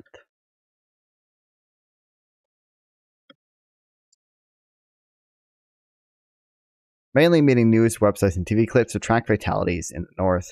The use of this method, far less accurate than relying on hospitals and morgue counts, has not been acknowledged in any news or OCHA reports reviewed by the author. See further discussion in the next section. An end-of-year health ministry report confirmed that this practice continues and that just over 60% of the deaths reported between November 11th and December 31st were based on media sources.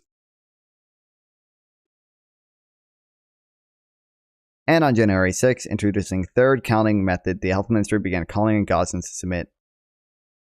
Hold on.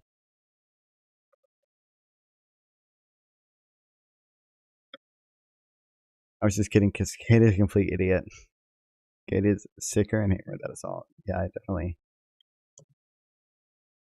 I think I was in this chat one time, and I think we were going over Ukraine shit. Like I obviously disagree with him on Ukraine, but.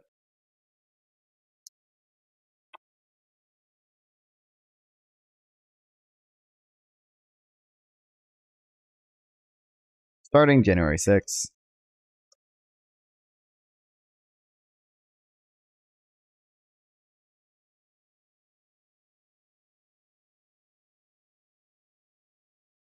Introduced a third method.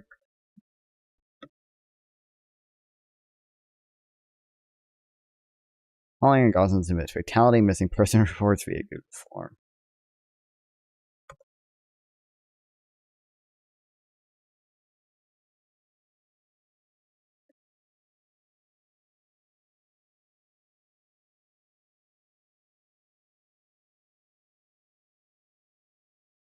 Indicators of low accuracy and fatality metrics.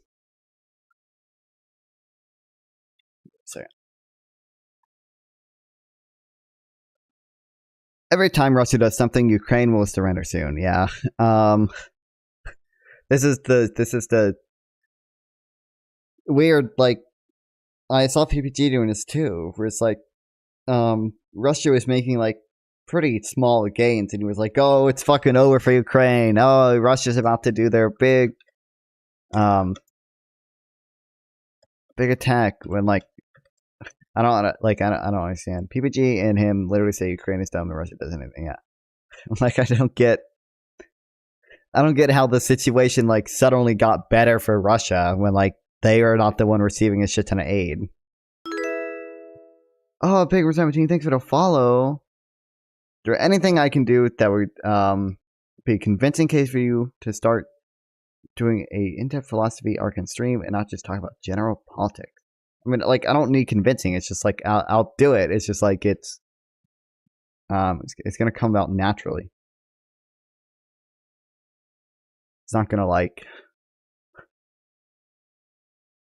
it's not gonna come because of you convincing me. It's just gonna be like, oh, this is something I need to do now to like have an argument with someone or something. So,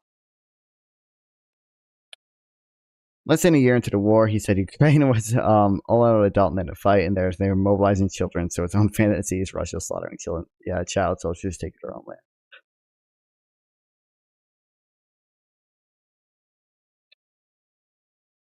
But like, I don't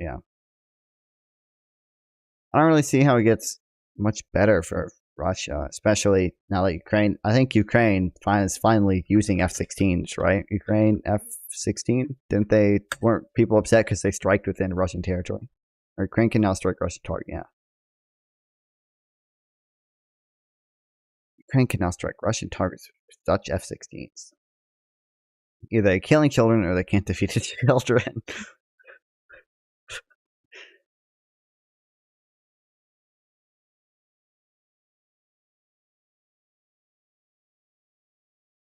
Yeah. First Ukrainian pilots graduate from S-16 training in U.S. But like, do you believe in philosophy bros are generally cooler and more popular? I mean, I don't think they're cooler. They're definitely more popular. But that's because people are lame and don't like economics. Kids held off the Kharkiv offensive. Dude, I had an insane conversation with someone. Oh my god, I forget I should find a screenshot. It's gonna take forever to find it. I don't know if we'll find it. But I was just like, I think what happened was he posted something in a story that said it was a Kissinger quote. It said, "Oh, to a enemy, the U.S. is deadly, but to an ally, the U.S. is even deadlier." And it like had a picture of Ukrainian graves, right? And I was like, "I'm sorry, who's the one killing Ukrainians?" And his only response was, Ukraine is using children. I'm like, oh, okay, well, that's not relevant to the part that Russia is the one that invaded here. Russia is the one killing Ukrainians. Hate to break it to you, buddy.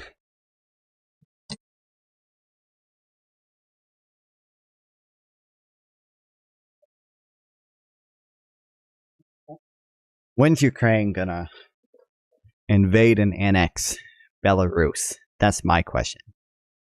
The ultimate Ukraine is Ukraine having full control over Belarus, and actually all these highlighted red territories, all of these too,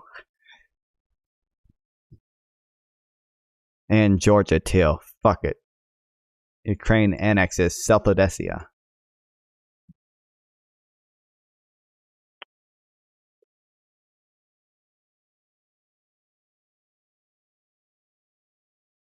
Absent third parties working to verify the count in real time, foreign analysts have been reduced to speculation based on partial data. A short paper in a medical journal is that, for example, compared the Gaza Health Ministry fatality figures to those of UNRWA's verified counts of its own employees killed between October 7th and November 10th, and concluded, on the basis of similar trends alone, that the Gaza Ministry of Health was not likely inflating its figures. What's the name of the AI game where you combine words with great new words? I have no clue. Yet, given the UN agency's relatively small number of personnel, around 13,000, it has by far the easier task, while the health ministry, covering a population more than 2 million, would likely be at greater risk of erring in its reporting. Inconsistencies in the data set. An analysis of the Hamas-run health ministry, GMO, and OIC fatality reports between October 7th and December 31st reveals statistical discrepancies, as does an analysis reported fatalities in the October 17th LLE hospital blast in Gaza City. A list of dead published October 26th by the Health Ministry, and a detailed public health emergency report published on December 11th and December 31st. This and politics will...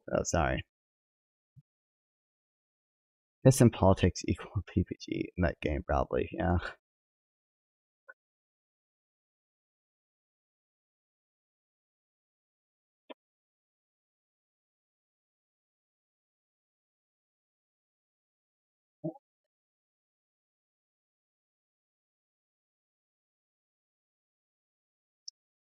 Key takeaway from these inconsistencies is significant understatement of men killed, particularly after November 10th, when the Hamas ministry figures began relying on media reports for fatality figures from northern Gaza. Yet here a cautionary note is necessary. Even as most combatants are men, most Gazan men are still civilians, rendering the overall number killed an imperfect proxy of the 4 Hamas figures.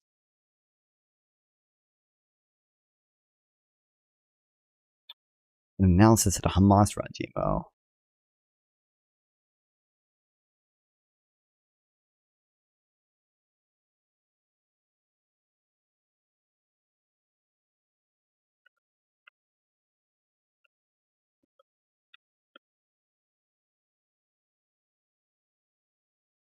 To indicate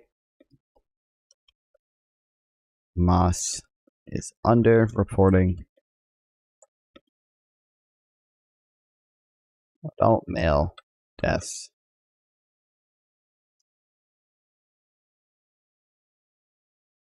Analysis of the reported fatalities in these 7.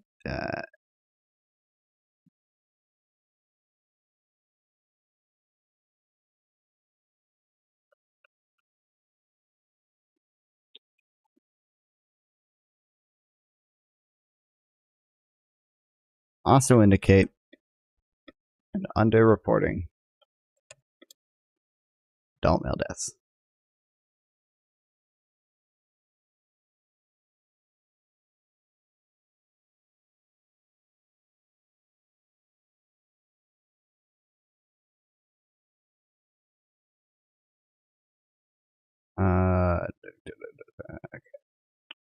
The low adult male fatality count coexists with a correspondingly high tally for children. The OCAH first reported children's deaths on October 18th, citing an October 16th GMO press release claiming a total of 853 dead. On October 19th, however, the OCHA listed a total of 1,500 children killed, citing the health ministry, indicating an increase of 671 in 3 days. Overall fatalities for this period were reported to have increased by 977 from 2,800 to 3,700, implying that children made up 69% of the fatalities and that only 306 men or women were killed across the 3 days, a highly unusual outcome relative to every other period of the war. The fault here could lie with the GMO and its unknown methodology, along with the OCHA, which uncritically cited the count before switching back to the health ministry figures on October 19th.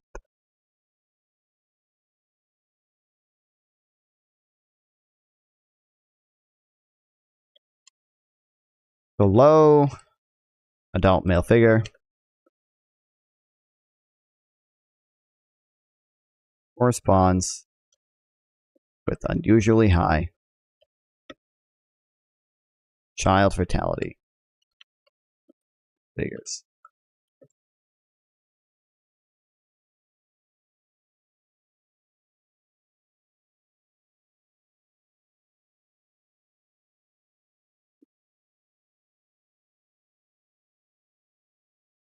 Okay, first reported on October 18th.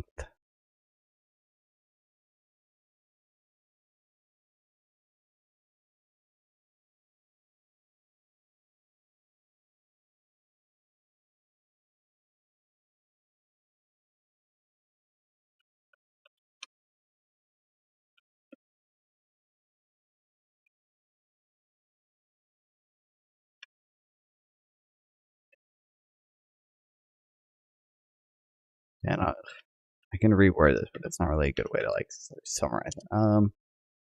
I will always support you. Wow, thanks, Brandon.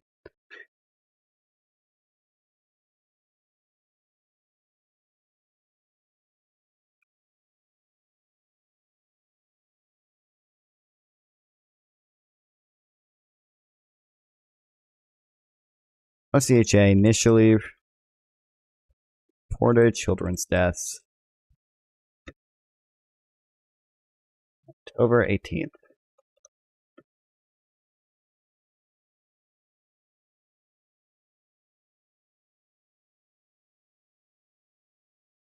I mean, 853 had died based on a GMO press release.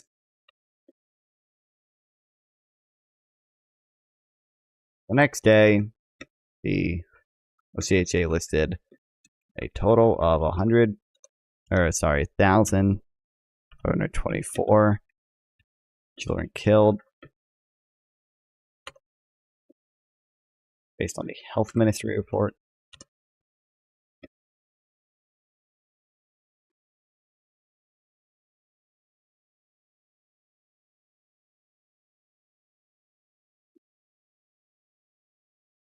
I should probably, yeah. Based on a October 16th.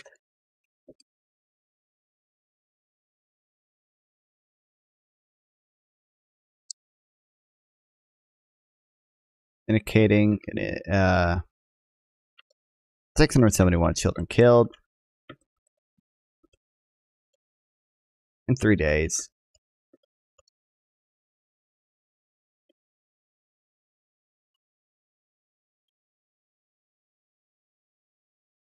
Were all fatalities.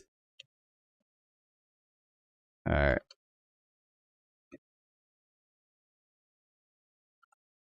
Total number of deaths reported to have increased by 977. I guess I'll include this.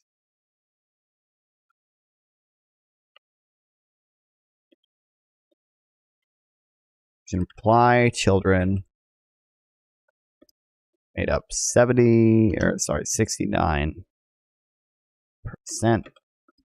of the deaths, and only 306 men and women are killed.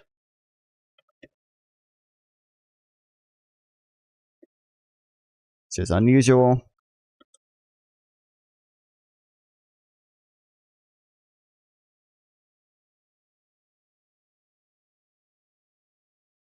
Highly unusual outcome relative to every other period of war.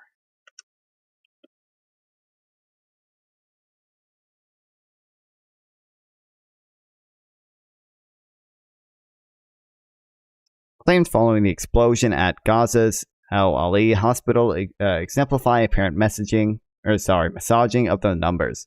On a data blast, a Palestinian fatality data transferred to OCAH's timestamp 5:30 p.m., meaning if it excluded fatalities from the disaster. Moss, which slightly down revises the initial claim from 500 to 471 dead, reported only 478 additional deaths between 6 p.m. on October 17th and the same time October 18th, implying that just 7 Gazans died during that 24-hour period separate from the hospital explosion. OCHA itself notes that in October 18th last report update that the health ministry reported 62 Gazans were killed in 2 airstrikes in Jabalia refugee camp. The streaming performance is mind-blowing on the night of October 17th. Thus, separate incidents whatever, accounted for 532 deaths, and Gazans likely died in other circumstances during that period as well. The health ministry does not attempt to reconcile these inconsistencies, and in any case, it's claiming regarding the El Ali fatalities are 3 or 4 times higher than estimates from multiple Western intelligence agencies. The Al Ali explosion was a unique event, however, making it unclear whether the extent of the data manipulation reflected an exception or the norm.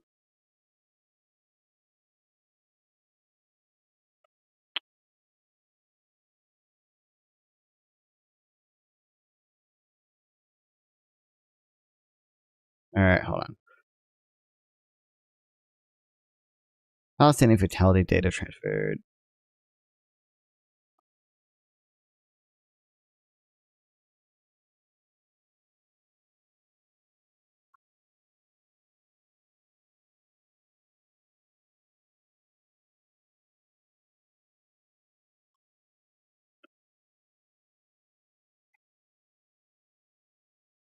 When they excluded fatalities from the disaster.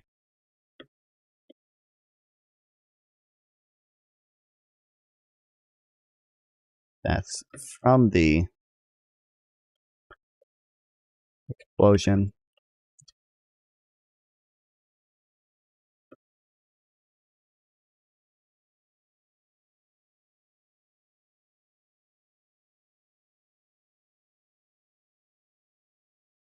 Oh, fuck. No, go back. What?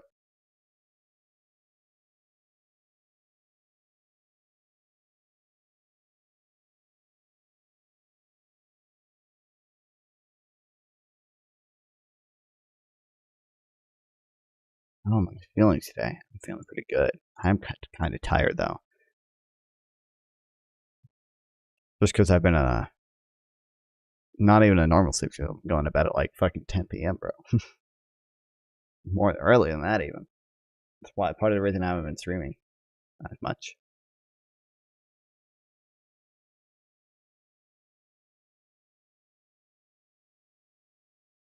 Love staring at straight one. It's my favorite thing.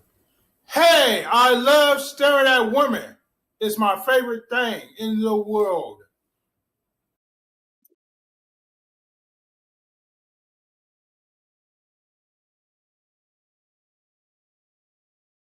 Relatable.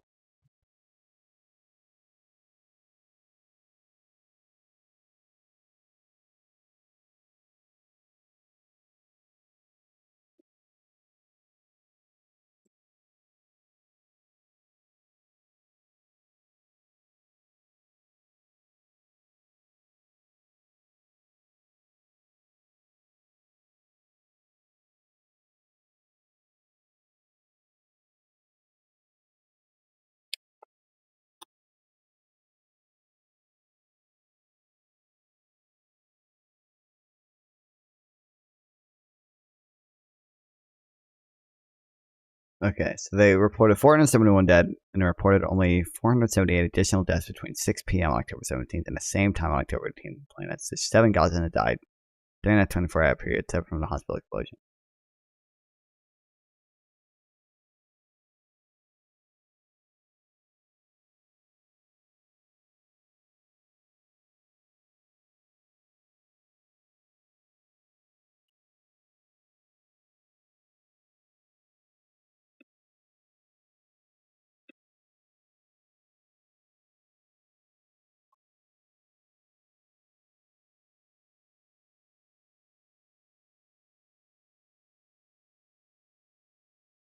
Hamas reported 471 dead from the explosion.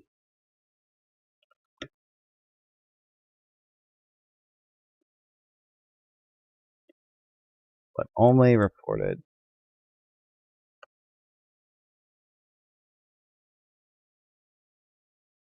see itself note the October 7th flash data Ministry of Health. I love the Turbo viewers.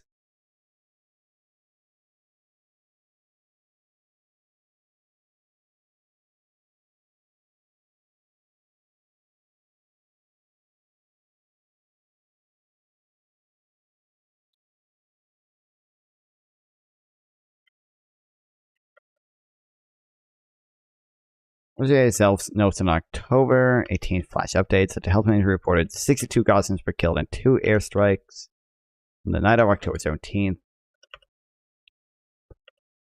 Let's see, separate incidents here would have accounted for 533 deaths. Gazans likely died in other circumstances during that period as well. Health Ministry is not attempting to reconcile these. Yeah, okay. Are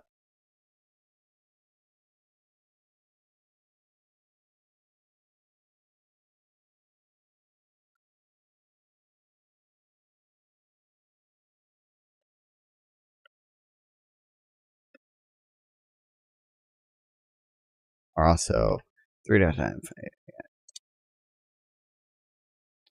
After President Biden expressed skepticism on October 25th about the fatality numbers, the Health Ministry released a very detailed register in direct response that nonetheless contains statistical discrepancies.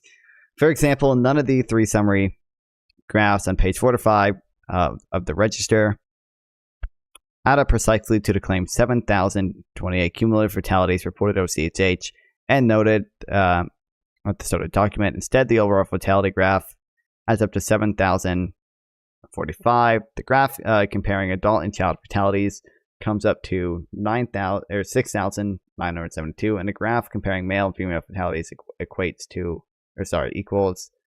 7,075. The register also conflicts with that day's health ministry fatality report, which distinguishes among children, adult men, and adult women between October 7th and October 26th.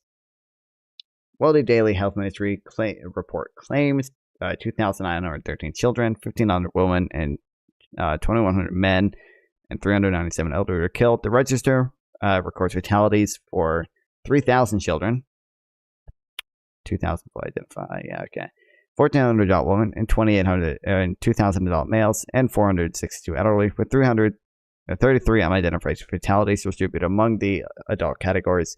These disparities indicate inevitable error.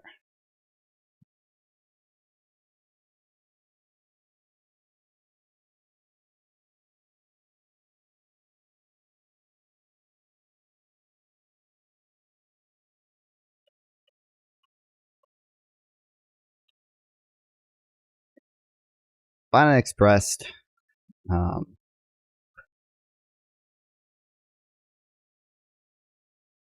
mistrust regarding the Hamas numbers.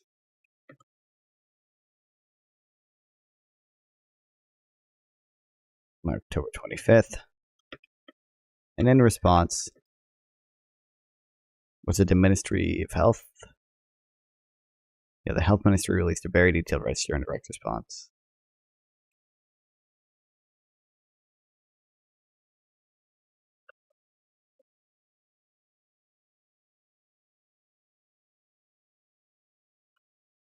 Nonetheless, it contains statistical differences.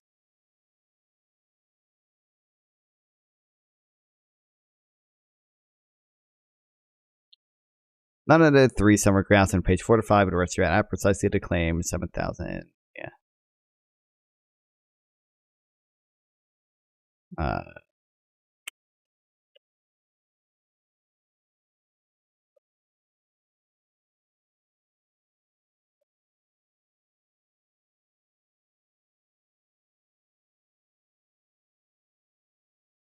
Include the graph down here.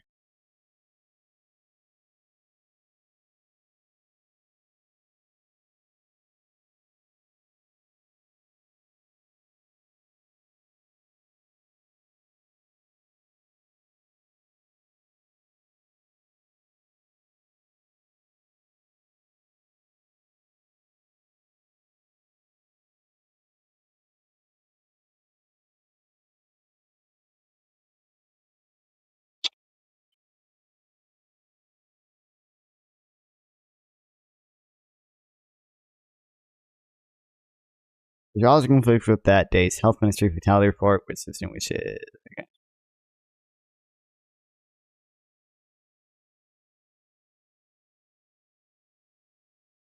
Problems with the fatality report reporting worsened after Israel begins ground invasion on October 27th. Between October 27th and 29th, for example, the health ministry shows a decrease in the total number of men killed, and it shows another decrease from November 4th to November 5th.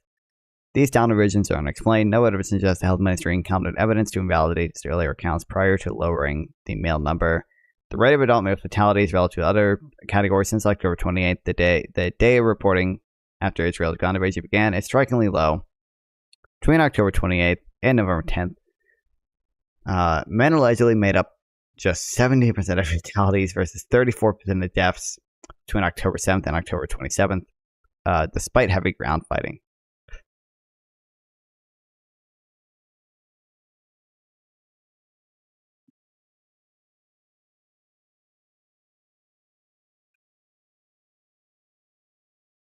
Okay, so between October 28th, November 10th, men allegedly made it, yeah.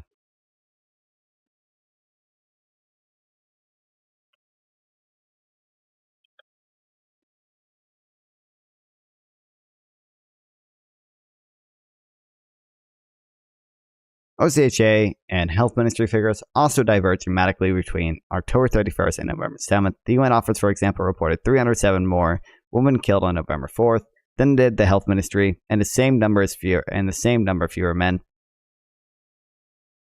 Really, the same number of fewer men? Goddamn. Moreover, OCHA did not regularly update its total of elderly Gazans killed, and did not regularly update its total of elderly Gazans killed, though Health Ministry reports did so.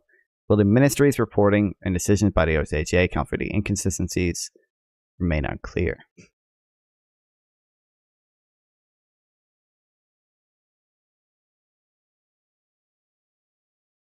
Report 307 more when killed on November 4th than the Health Ministry did. The same number of fewer men.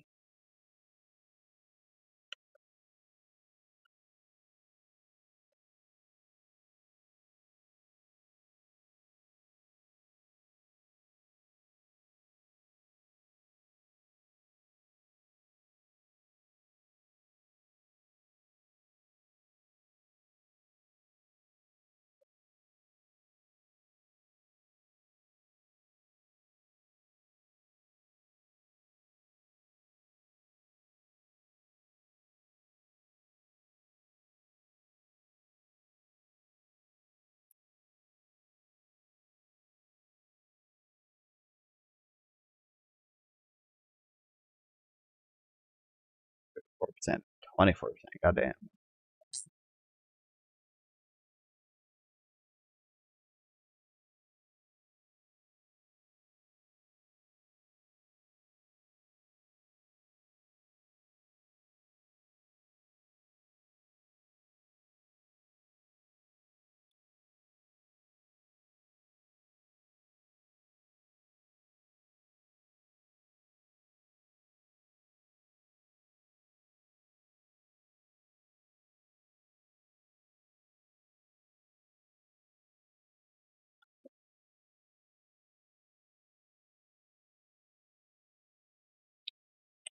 November 11th, handover from the Health Ministry to GMO. Ugh. I drank 2 energy drinks and I'm still fucking tired.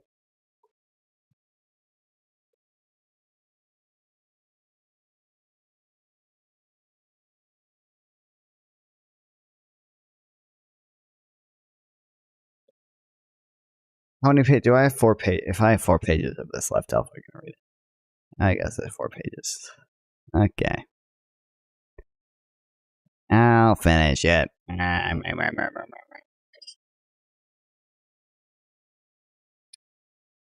Inconsistencies grew even more pronounced after the Gaza Ministry's fatality counting effort collapsed around November 10th and the GMO took over until at least December 2nd, at which point the Health Ministry resumed its daily reporting. While the ministry has not released subtotals since resuming its reporting, it has consistently asserted that roughly 7% of those killed are women and children, a proportion repeated by many news outlets and the UN. The GMO is described by OCHA as falling under the local or de facto authorities in Gaza, and its updates on the death toll disaggregated by the group differ sharply and inexplicably from those of the Health Ministry. The Health Ministry figures show Health Ministry figures released since October 11th should be viewed with extra skepticism, given the ministry's acknowledgement that the figures for northern Gaza come from reliable media sources, which are unverified and extremely unlikely to include militant deaths.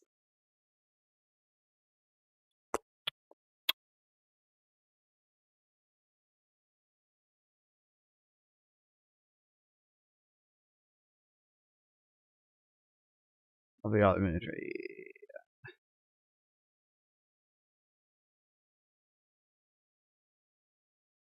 After the GMO took over, reporting on deaths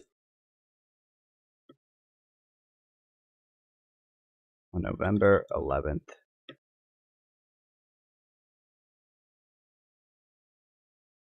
Inconsistencies grew even more pronounced.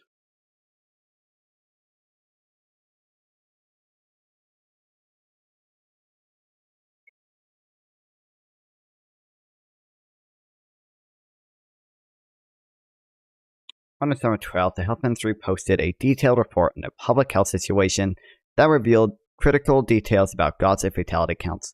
This report confirmed publicly what observers had guessed for some time, that since November 11th, the Health Ministry had no input fatalities from the north in its central collection system, instead relying on the reporting of some 4,000 fatalities on reliable media sources.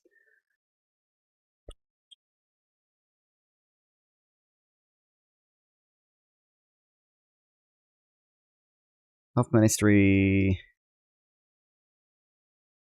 confirmed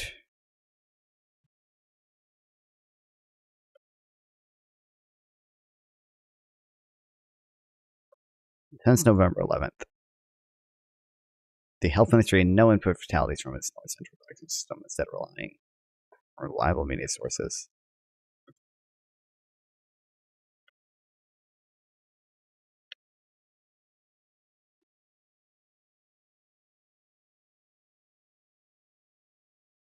This omission, which goes unnoted in the CTA publications elsewhere, raises multiple methodological concerns.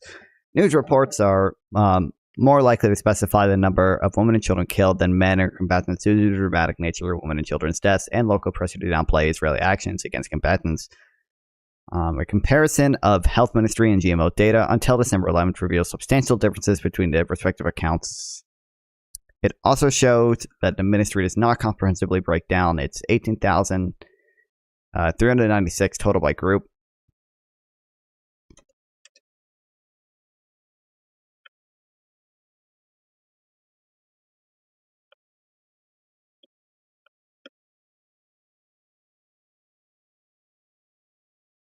Rather, 14,000 of its fatalities recorded in its central information system, and the other 4,000 plus coming from reliable and immediate sources. It only identifies 5,000 as adult men, 4,000 as adult women, and 4,000 as children. The GMO, by contrast, reports subtotals of 6,200 women and 8,000 children killed, out of a total of 18,000, indicating that 4,000 men were killed at most.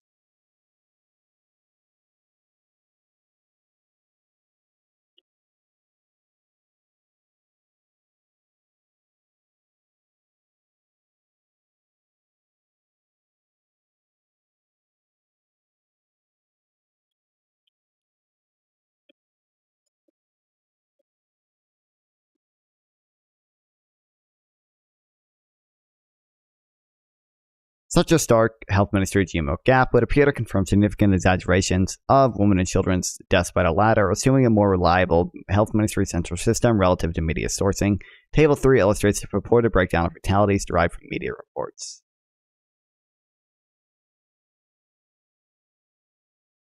I'll take a screenshot of both of these because they come up.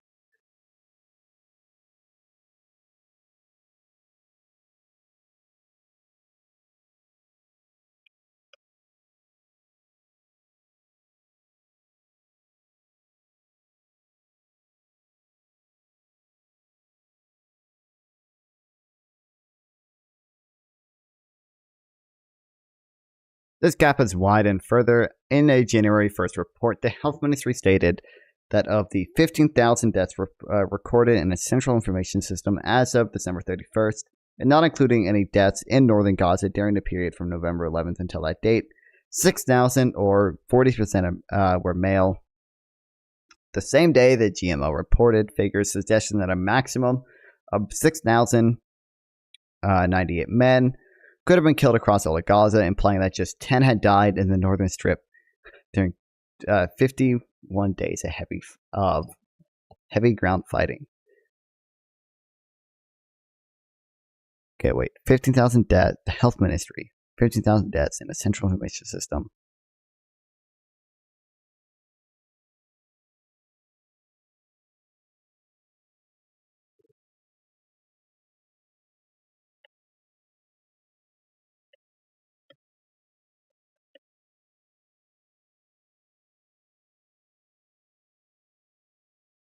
Oh, fuck.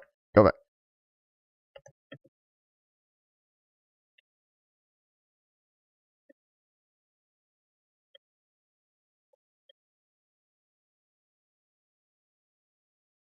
$6,000 or 40% right now.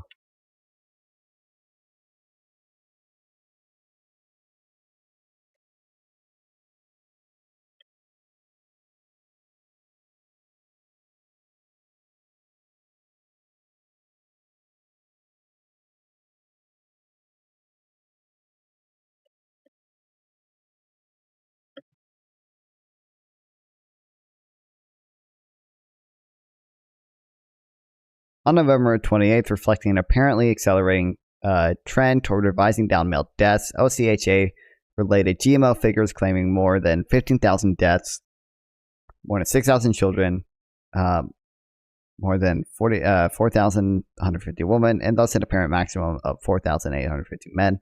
On December 8th, 10 days later, OCHA reported GMO claims of 17,487 deaths.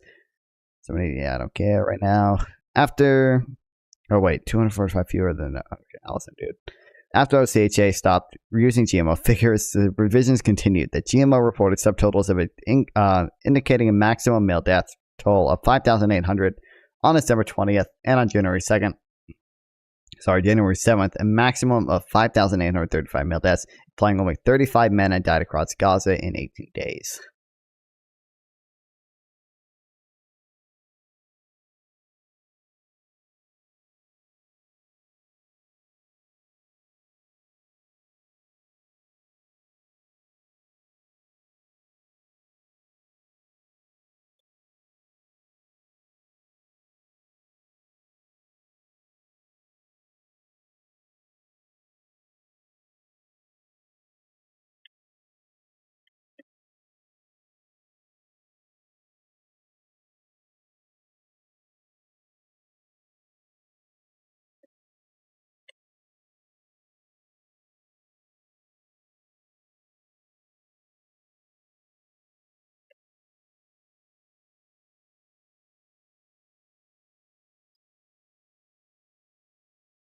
Thus, while chaos in northern Gaza appears to have prevented the health ministry from verifying deaths, other agencies have been left to potentially manipulate their reportings. The fatality derived from media reports makes up some 61% of the fatalities, total fatalities reported between November 10th and December 31st, undoubtedly affecting the alleged proportion of deaths of women and children. Despite the health ministry's widely repeated claim that women and children make up 70% of the deaths toll, the ministry figures most likely to be reliable within the central collection system indicate roughly 40% of deaths across the Gaza Strip before November 10th in itself through December 31st are male. This proportion is likely even higher in northern Gaza, which has seen more than 2 months of heavy ground fighting, suggesting women and children constitute fewer than 60% of deaths. The IDF claims enemy fatalities offer a useful measure for comparison. Since October 7th, according to the Israeli military, its forces have killed some 9,000 militants, not counting roughly 1,000 killed inside Israel on or after October 7th. This estimate, which should itself be treated with some skepticism, underlies the enormous gap between Hamas and Israeli claims, particularly since many of the 6,000 men of the health ministry reported in the death toll on December 31st were inevitably civilians. U.S. intelligence agencies, for their part, estimate that Israel has killed between 20 and 30% of Hamas's fighter force, or between 5,000 and 9,000 militants. OCHA, for its part, used a blend of health ministry and GMO figures for its subgroup fatalities, but has refrained from updating those numbers since December 11th, even as it updates the overall total. On December 11th, OCHA started a GMO tally from December 7th to report 5,000 women and 7,000 children killed, applying a male death toll of 5,000, which is already below the health ministry total of 5,000. Jeez, I'm too fucking tight to absorb this. Among the 14,000 fatalities in its central collection system alone, in other words, OCHA appears to be uncritically relaying the GMO's unsupported claim that no men died in northern Gaza between November 11th and December 11th. After using GMO tallies for a month, OCHA issued its unknown methodology caveat on December 21st. Notably, on this date, GMO claims indicated a maximum of 5,800 men killed, just 23 more than the health ministry had identified from its central collection system. Anyone else excited for the upcoming event? Alone 10 days earlier. On January 3rd, OCHA removed any mention of fatality subtotals from its reports. And after January 11th, the office no longer highlighted a claim that 70% of Gaza deaths are women and children. Okay.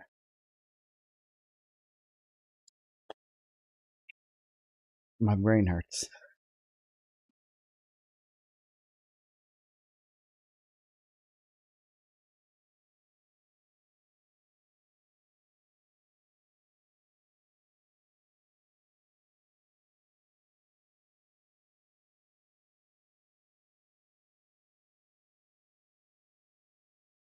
Also, by the way, I can't believe Sweetwater still has not told me that I won the giveaway yet, even though I did, because there's no way I didn't, because I manifested it, and I manifested it, so it has to come true.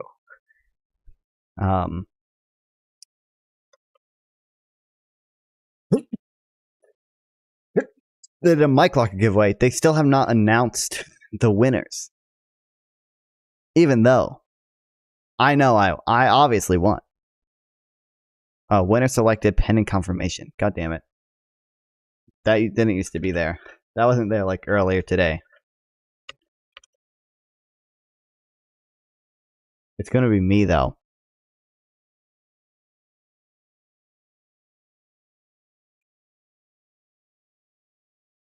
There's no way it's not.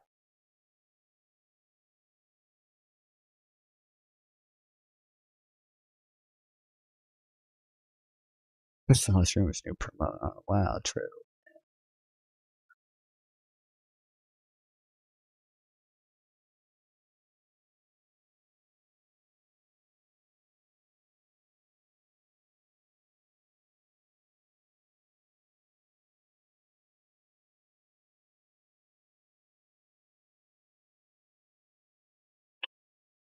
Zero chance that it's not me though.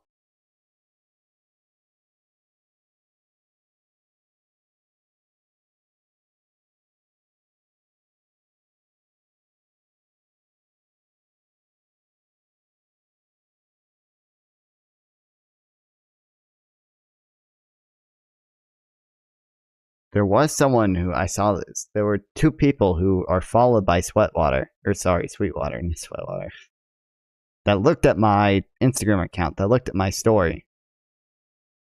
So that means I had to have one, because there's no other explanation at all. There's literally zero. That's the only explanation.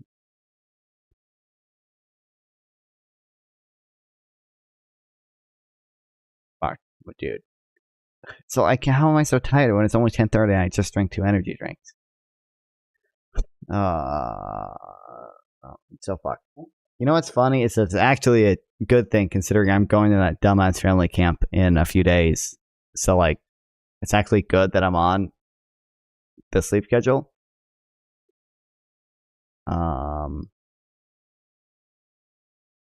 Yeah.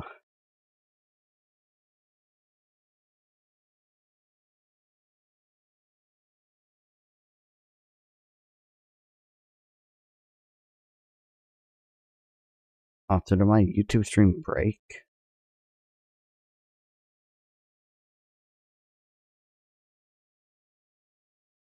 I think it might have.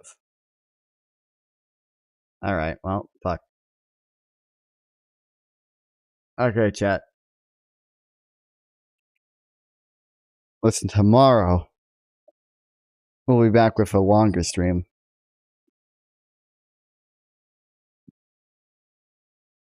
Hopefully. I'm gonna go on a walk to stay awake. And tomorrow, hopefully, I'll be able to fucking stream longer. Holy shit. Okay. I only have 3 viewers right now, but I guess I can raid somebody. I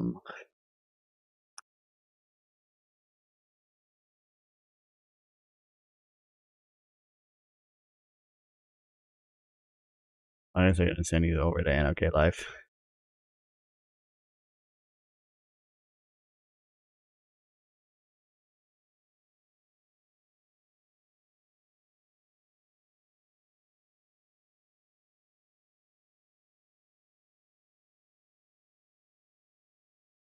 Goodbye, chat.